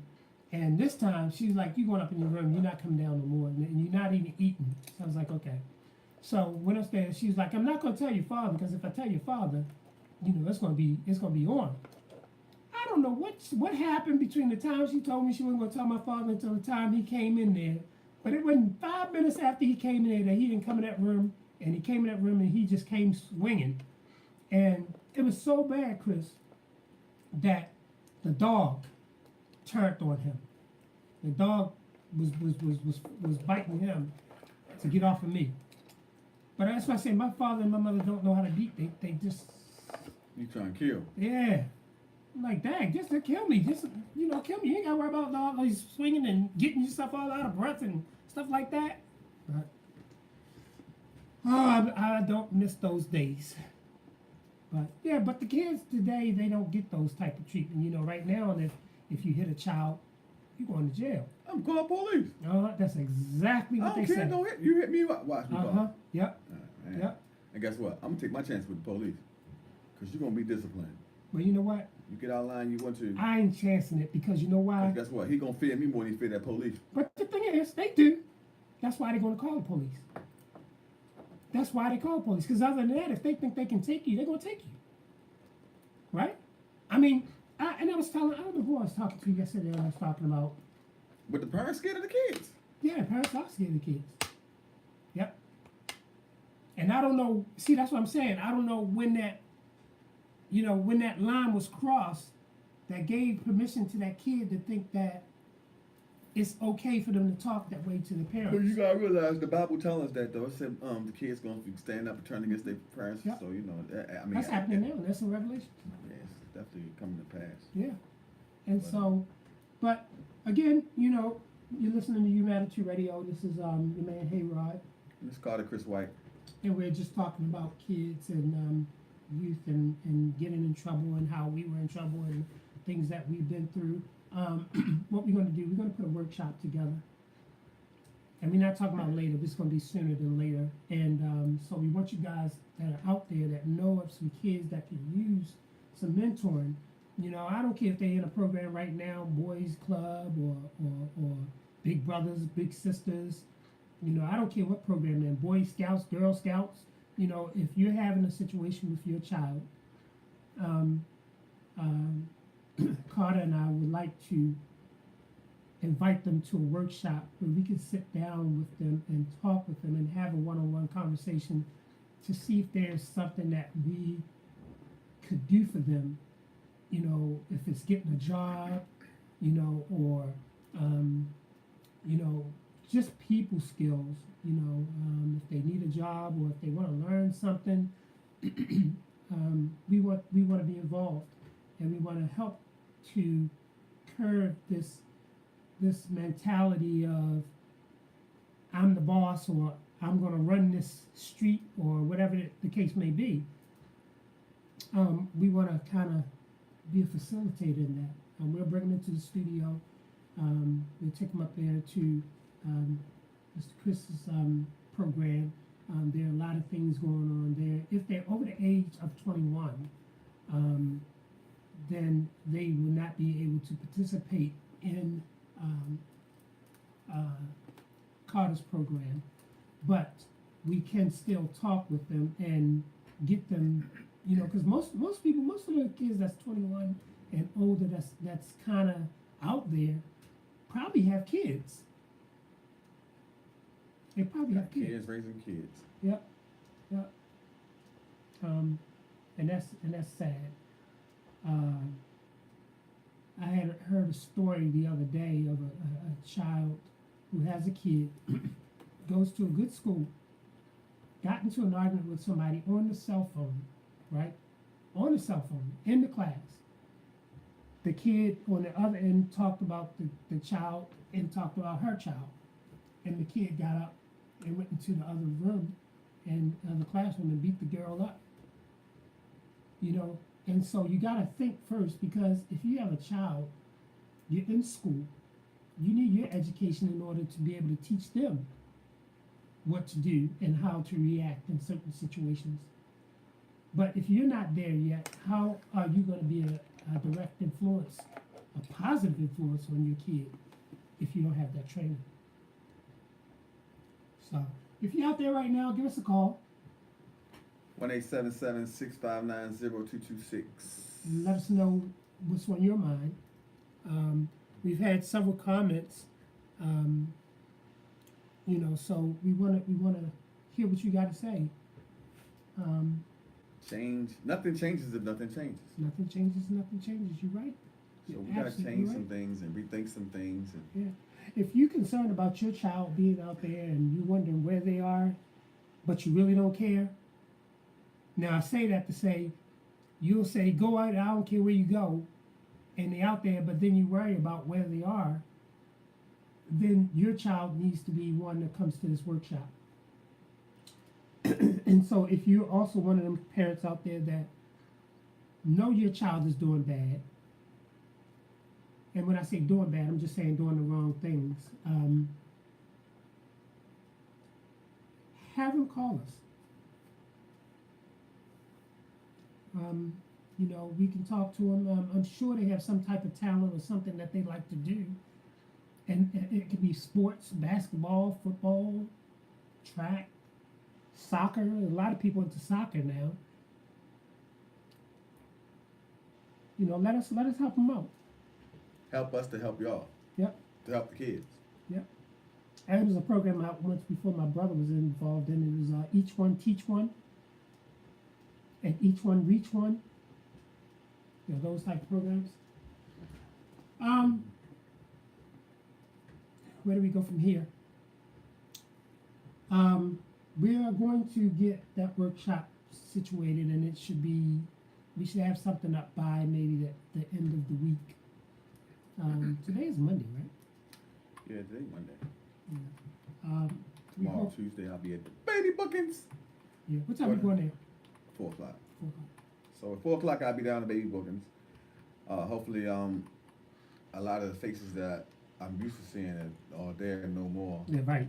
And they got home and did the right thing, such as the little boy who mother reached out to me and told me that he was doing good. Because this is good in all of us. We just gotta want to do good. You want to do bad, you do bad. Nobody wake up with, I'm gonna go do this bad stuff today. Mm-hmm. Like I said, I think it's premeditated. And if a person can sit there that long to think about doing something to somebody, guess what? I can make them sit there that long to be a man and go in there and apologize to somebody too. Mm-hmm. It's a two-way thing. So somebody asked for the email address for us. Wanna give it to So you can reach us at email at youmattertoradio@gmail.com, and that's the letter U, MATTER, the number 2, RADIO @gmail.com, and that's UMATTER, the number 2, RADIO @gmail.com. That's our email, and our calling number is 1-877-659-0226. 1-877-659-0226. And if you guys been following us, man, you should already know the avenue or the street that we're on. And we're on Positive Street. Positive Street, right? We're not on Bad Street. We're not on Wrong Turn Street. We're on Positive Street. And the programs that we have already in the show on our station, because you know the programs that we have, tell them what the program that we have. So we got all kind of programs. Thanks, Cletus. We have mainly a lot of kids don't go to school because they don't have haircuts. A lot of little girls don't go to school because they don't have their hair done. So we've created a hair salon and a barbershop and a car wash for the kids. So we're trying to get the kids off the corners to come wash and detail and wax cars, and they make money every day. We also have free haircuts and free hairdos every day. We're looking for people that want to say they're helping the kids to come and volunteer your time from those barbershops and those hair salons and come and do some hair for us for free, volunteer. And at the same time, we want you to teach the kid how to cut the hair and do the hair. We also have on Sundays, we got Real Talk for Real People, gospel show with Pastor Alma Dozier. We also have on, Wednesdays? Wednesday we have Wednesdays, we got Dr. Eric Holmes, The Power of the Seed. Influence. The Power of Influence. And that's the name of his book, The Power of the Seed. And his talk show is called The Power of Influence.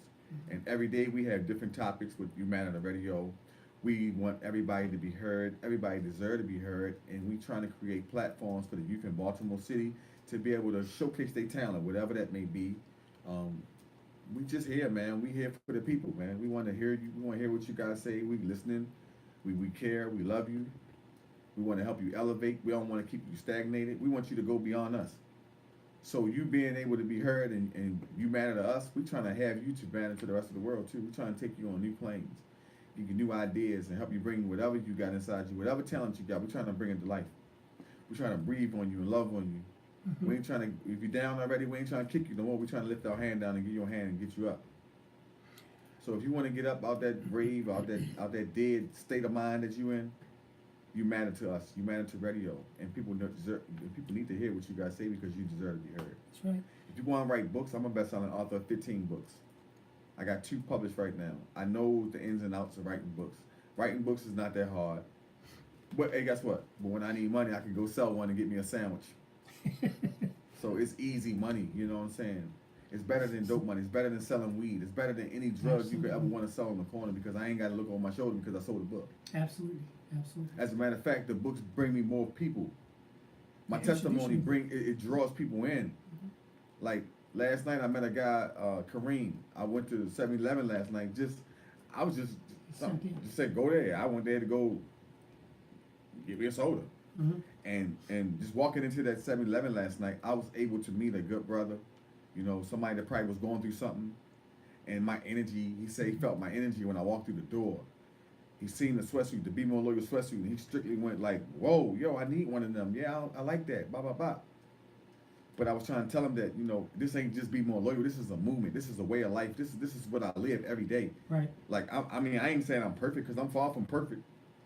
But at the same time, I'm striving. And I'm taking those steps towards being in perfection. Right. And we can never be perfect. I can never be God.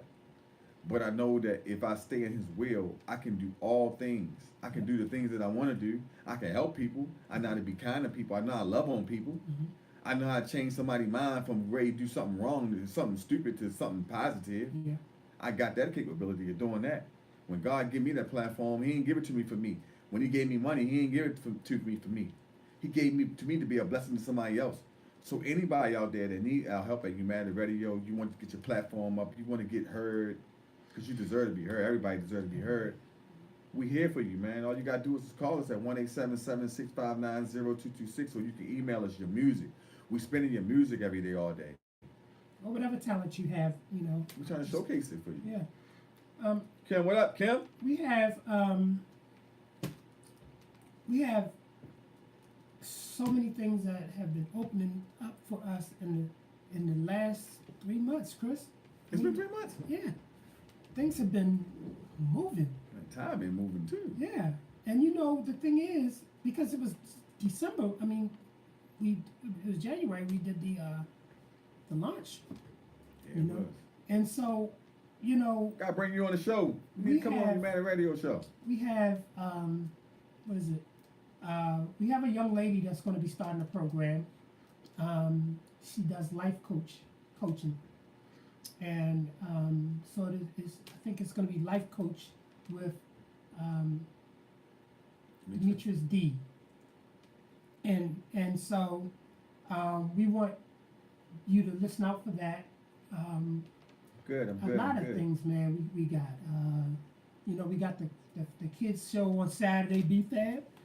BFAB Youth in the building on Saturday from 3 to 5, y'all. I'm Y'all sorry. tune in, man. We're trying to get the youth that platform. They got their own radio show. Mm-hmm.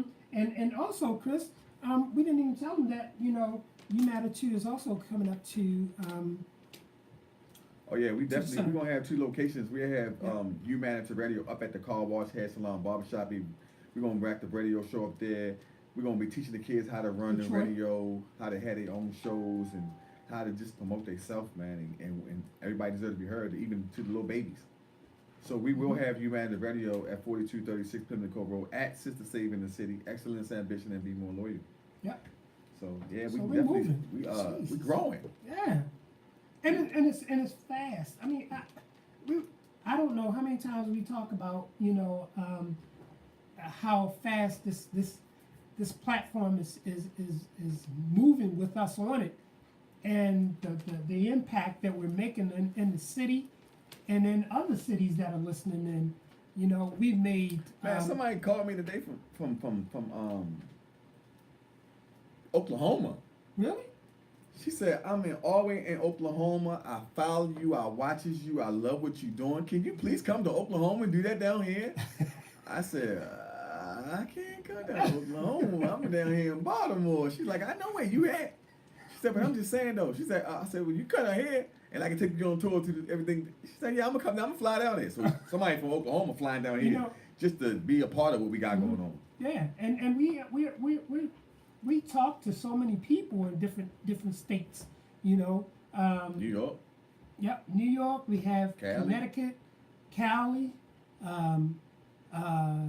A lady told me Virginia. from California that she said, Carter Chris White, I need you in Cali. Mhm. She said, I want my senator and city councilman to meet you. Mhm. She said, they need to hear what you got to say because you're changing things. I said, Yes, baby, exactly. I'm not changing nothing. The only thing I change is my socks, drawers, and t-shirt. Mhm. I'm not changing nothing. I said, God is doing something miraculous through me, using me. And I don't never want to let nobody mistake man for God, because True. I'm only a man and I like being here. But when it's my time to go, it's my time to go. But Yeah. I don't want nobody put me on no pedestal or thank me too much like that, man. I just want to keep God first, man. That's all I want y'all to do. Make sure y'all give God the praise. It's the God in you. Yeah, but don't. But I want to live a little longer though. So don't give me too much credit, man. When you pray, But sometimes, yeah, I'm scared. They scare me when they do and that. sometimes you don't know whether you know, whether it's like A test. I want to say death threat, but you know, because anybody that's doing anything positive and people don't like, you know, there's always those haters, and some of those. Just look at the things that's happening around now. You know, those things, people don't like religion, so they're going into the churches, synagogues, and they're just shooting people. You know, just because they don't like it. But you know, Carlos Muhammad made a valid point yesterday, right? Mm-hmm. That we was talking about that security. Mm-hmm. So the churches and all of these places that's sacred and supposed to be a secret place or a dwelling place for prayer, a place where we come to gather together and eat together. Listen, we need security. Everybody should have a pat down. I don't care. If you got dance class, they need to be pat down. Anybody entering your place of business, your place of work, your personal space, where kids at, they need to be pat down. Yeah. There shouldn't be nobody getting past that door without being pat down first. Yep. That should be number one. Safety is always first. How do you That's think right. people keep getting inside of these places shooting up everything? Yep. Because ain't nobody patting them down. And well, you know what? I mean, that's a two-way street because you got churches. And so those churches, people go in there thinking it's a safe place. It's supposed to be a safe place. And so when that door is just open and for people to come in, you know, well, I guess you got the ushers there. The ushers, that's... What? It's supposed to be open. It's going to be open, but then you're going to walk through that metal detector or something. Oh, yeah, that's true, too. So that's what I'm saying. Security is first. Yeah. Even in church, you know, you got to have security. And if people don't want to get touched, they don't want to get pat down, well, walk your butt through this metal detector. We're going to scan you then. Yeah. Yeah. Yeah. So there should be no I do shooting agree that there needs to be some type of mechanism in place because you can carry these guns into places, you know, like even when you go to the airport, you know, why does it take for somebody to get to the checkpoint before they find out that somebody have a gun, right? As soon as you walk through that door, and when them doors open up like that, an alarm should go off. Beep, beep, beep. Right. Hey, come here, sir.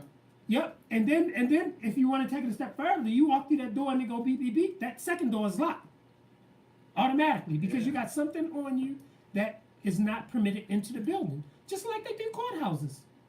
Yeah, right there. Door open all day, The but door- you ain't going nowhere past that front. You get 10 steps, and that 10th step, you right in front of Some guns. Yeah. It's supposed to be set up where as though a person is going to fear going in here getting caught. The employees. Because nobody don't want to get caught. protected. So if I know I got to go in here, man, I know I can't go past. I ain't even get past here. They don't see me carrying this on here. Mm-hmm. Yeah, so it's got to be some security set up, Yeah. man. Yeah. You know, I was going to say something about. And look, Carlos Muhammad called people that was getting checked since the 60s up to the front.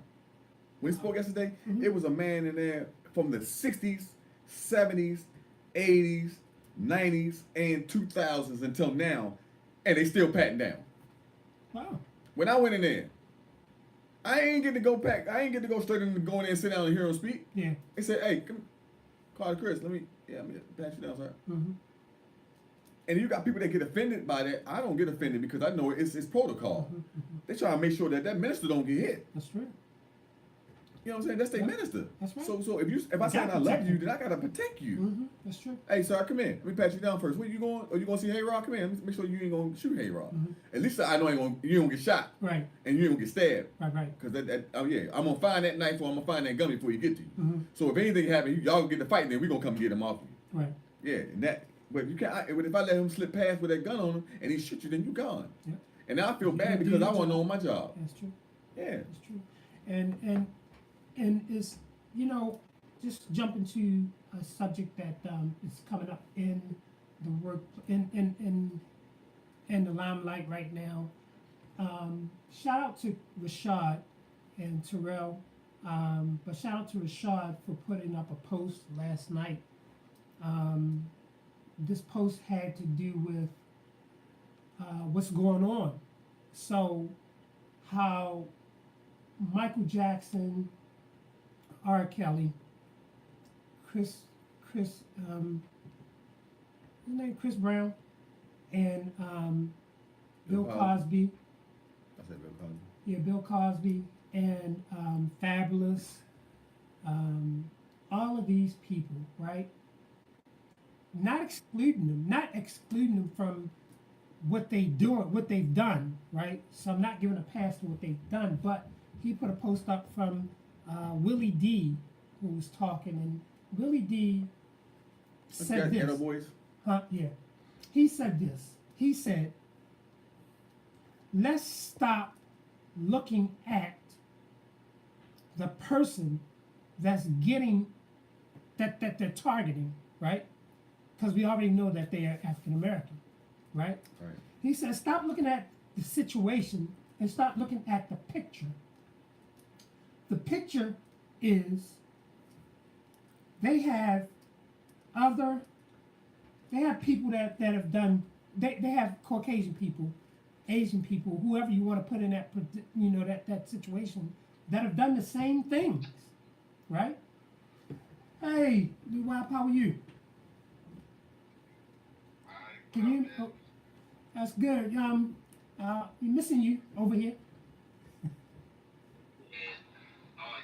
Y'all need me? Well, Y'all need me over there? we're gonna need you tomorrow, but we did need you tonight. But we actually get ready to close out soon. But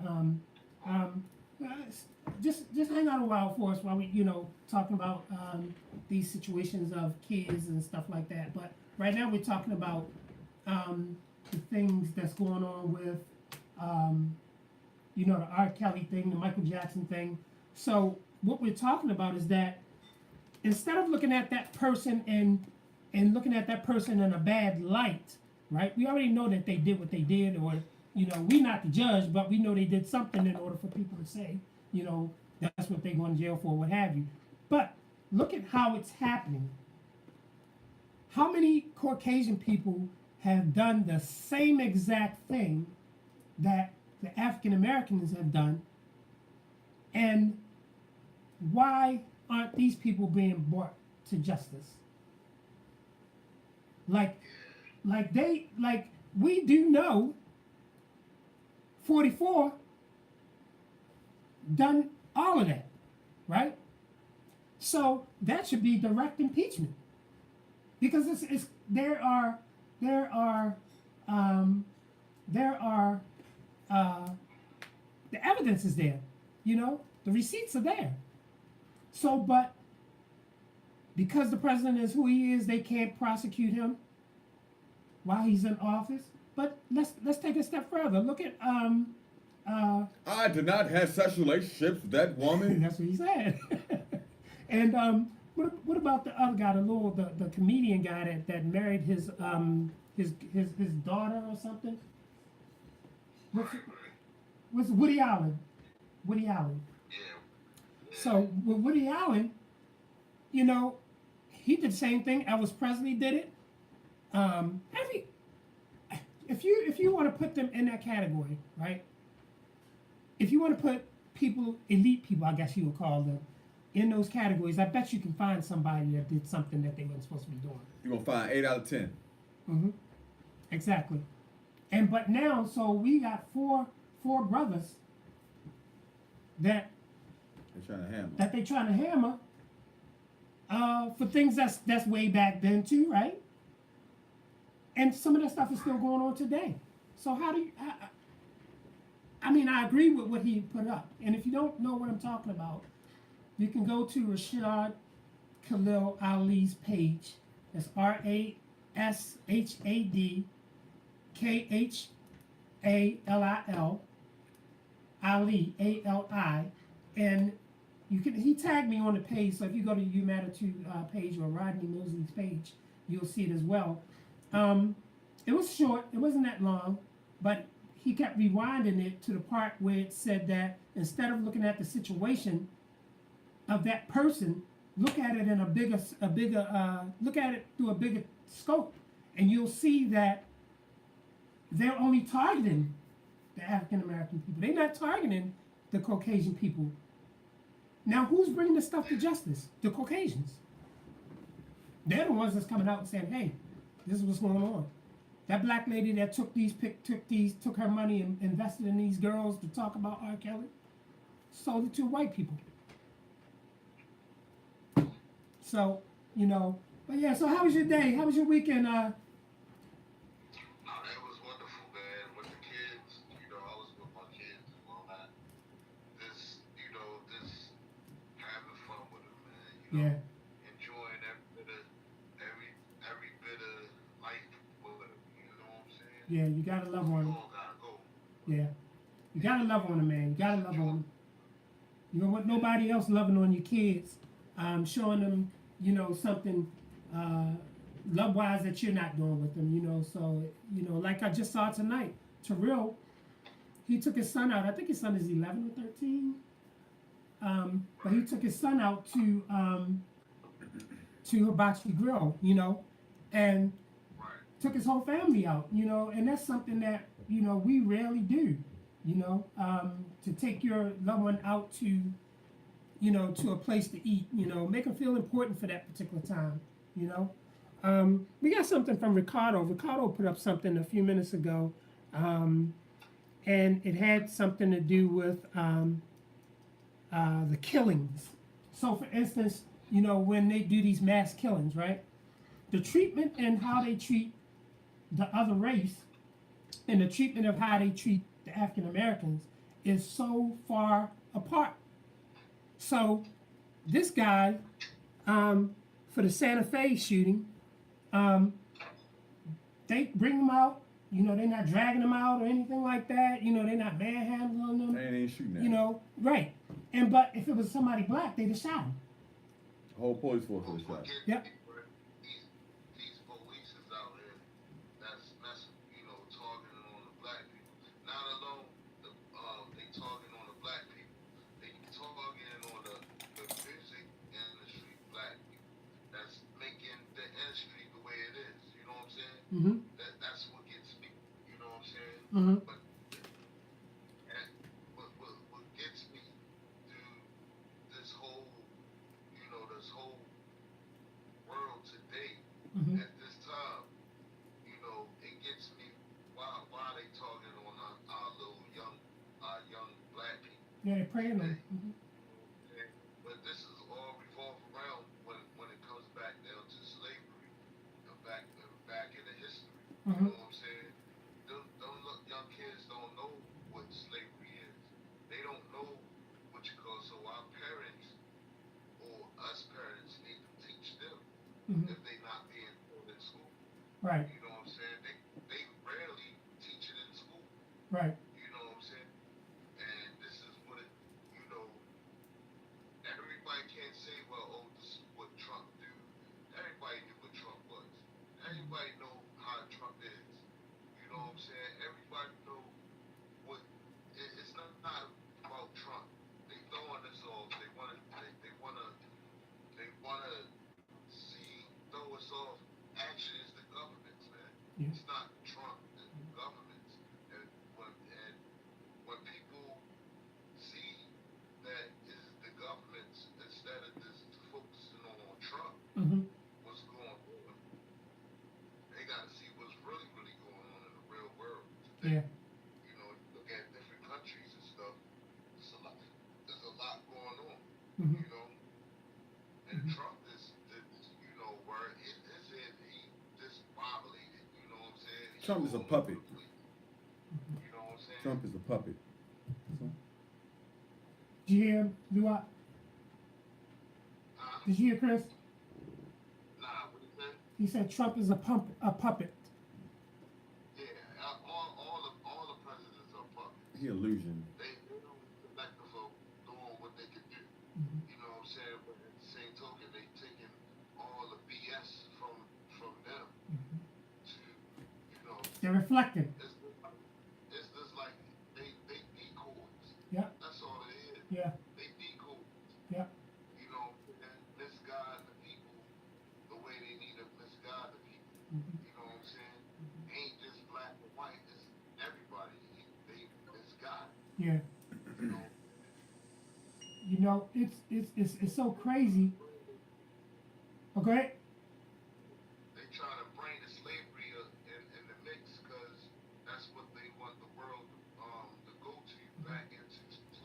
That's that new world order. That's that new world order. They want a one world government. You know, one person, a dictator, and that's where we headed. You know, I was talking to a young lady yesterday. That's who I was talking to, and I was telling her how, people don't like the truth.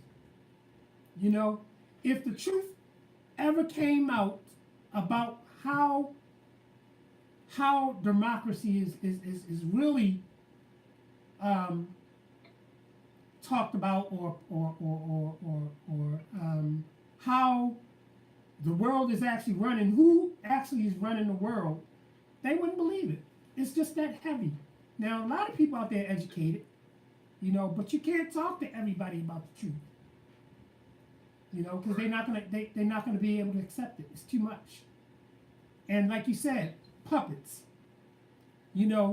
Marionettes. They pulling strings, and the people are doing exactly what they need them to do. And it's that's the world we live in. But last week we talked about the senator. You remember, Chris? Senator, what was her name? Miss Flowers. Stephanie Flowers from out of Arkansas. Now, look at what's happening in Arkansas now. They had a major flood. Now, this woman said that she's the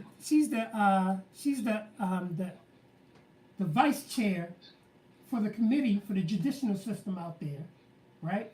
And they were going through a vote about the gun laws, the right to carry, the right to bear arms. What is that called? The what else, Chris? The stand your ground. And so she was telling them that she's worried about her son, who's African American, and that could be shot any day at any given time.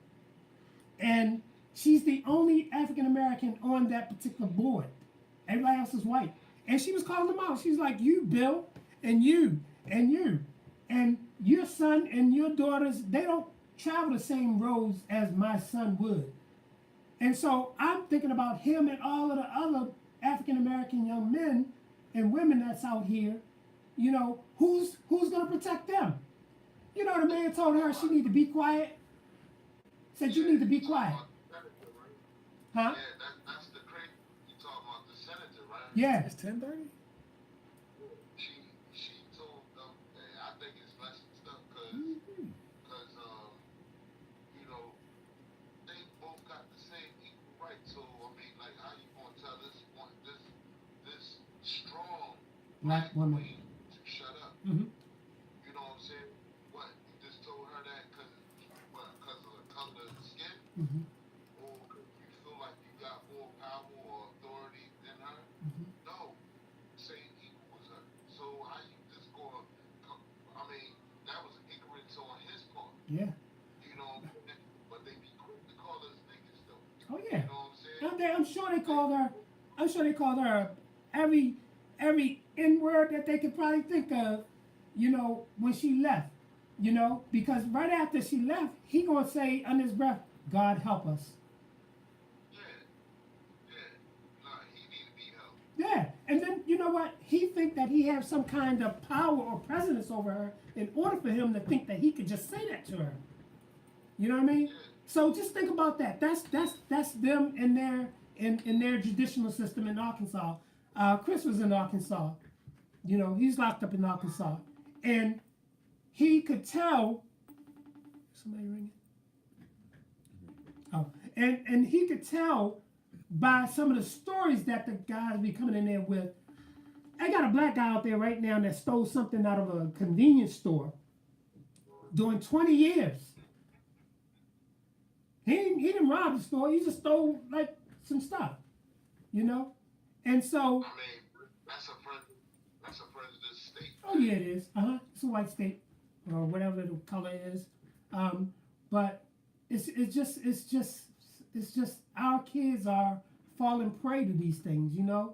They talking to who they talking to, and they giving them some inaccurate information, and what's happening is they're getting caught up. They're getting caught up. Right. But yeah, so on the phone, on the live, we have DJ Luwop. He is our DJ for You Matter 2 Radio. So we want you to, hear him on our station, and he's also at the club with us on Thursdays. If you want to book him, Luwop, tell me how they can reach you. Y'all can reach me on Instagram as DJ_Luwop, or you could call me. Y'all can DM my number. Y'all can see my number is on there, but it's DJ_Luwop. My number's right there if y'all want to call me. That's why I put it up there so y'all can see. And I'm gonna put more stuff on IG. And spell that for them too, because I know when I first heard your name, I was like, oh, okay. I spelled it incorrect. It's something unique. Luwop is a unique type of name, that it went through a whole lot of things, you know what I'm saying? So the way I play, that speaks of me. Mm-hmm. You know what I'm saying? It's LUWOP. DJ_LUWOP. Okay. And because I still spelled it wrong even then. So I gotta change it I have to change it on the flyer now. But you can hear Luwop. See? I can mess some names up. I'm gonna let you know that right now.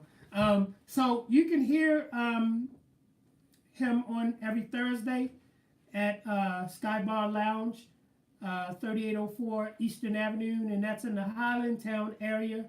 So if you're familiar with Highlandtown, there's a Walgreens at Havenwood, and so if you go past that, going to the county, then you went too far. And if you're coming in the city, if you pass the library, that's right there on Highlandtown and Eastern Avenue, you've passed it. So it's right across the street from what they call the Asian market. I don't know why they call it the Asian market, because I think it's more Hispanic than it is Asian. So you can see him. We there from 7 to 2. And I got an artist, y'all. My artist, his name is Supreme. Y'all follow? Oh yeah, that's right. He's a good artist, man. He's from Baltimore, but he came from out of that West Coast, so he got different flavor for y'all. Mm-hmm. He prepared. He come from the old school from me, but he know how to relate to different people. You know what I'm saying? And he's nice. He got a skill. I wouldn't put him out there if I know he didn't have them type of skill. Right, and he does. He does have some skill. You not together tonight? I thought y'all were like peanut butter and jelly. Oh, see, there you go. I'm writing right now. Huh? I'm writing right now. I said I'm writing right now. I got 2 phones. I'm writing and listening to instrumentals. I'm writing right now. Give us a little something Alright. from the dome. Let me see. You something from the dome? Yeah. Alright, check this out. Oh, you can. You do what you want to do. Check this out. I'm gonna give you something off from the dome. Clip longer than Matumbo. Gun sound like a drum roll. Homicide at the crime scene. Judge throwing out elbows. More strikes than Adidas with the fat lace and the shell toes. Turf dirt, now I'm hellbound. Do them drum rounds, chop shit down. 4 horsemen, I'm Ric Flair. Nature boy with the figure 4. That nigga's raw like Monday night in bad meat from the corner store. MOB, that be mob shit. Killers and goons and goblins. AKs and choppers and plenty of doctors. They better bring medical surgeons, nigga, on purpose. I better resurface. A lot of these niggas is worthless. Killing them slow and I fear not. We talking about niggas like M-Dot. What up, Bob? For that real rap. Bring 1-6 and that ill back and we'll smear gas like fingerprints. Wipe them up like index. Now who's next to get sliced up like some jelly meat at the Ginsu? That's the evil that men do. And so, on last Thursday, we were there, and only thing we knew was a two-step, and then, it's, huh? That's all we was missing. Right. We had fun. I had fun. You don't even know. I promoted that the pictures and stuff on there with August on there. I got a lot of likes. I got a lot of support from a lot of niggas out west and shit. You know Wow. me? On the west coast. So a lot of people like my stuff. They really like my stuff. Thanks. I appreciate that. I promote you guys too, so they know. They've been following me. I put y'all out there. I'm like, yo, Baltimore, DJs. They show me that love and give me some support out here, and they really like that. So I appreciate linking up with y'all. No worries, man. No worries. We look forward to having you guys come down. And just so you guys know that are just tuning in, this is You Matter to Radio here, and I'm your host, Hey Rod, and I'm Carter Chris White. And because everybody deserves to be heard, on Thursdays we're at the Sky Bar Lounge, 3804 Eastern Avenue, and we have open mic, we have karaoke, we have we're going to be doing a rap cipher, a R&B cipher. We're doing showcases, so if you dance or what have you, you come on by and meet Chris and myself, and meet people that's working with us on our team, meet the artists that we have that's really passionate about what they do,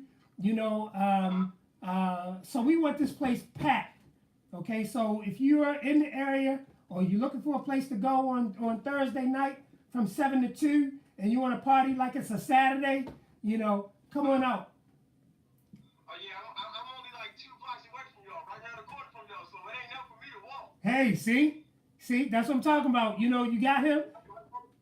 Yep. So that's right. So yeah, but Lou Wop. So tomorrow, if you can hit me up and hit Carter up, and we can tell you what time that we're going to be in the studio. We definitely need you here Wednesday at what time is this? 7 o'clock, because we have Dr. Eric Holmes is going to be here. That's his show from 7 to 9, and then we have on Sunday we have Pastor. Pass me that the other one. When the light one, yeah. That one better. Which one? Dark purple. The dark one? It won't show good in the light though. It'll be like a reflection.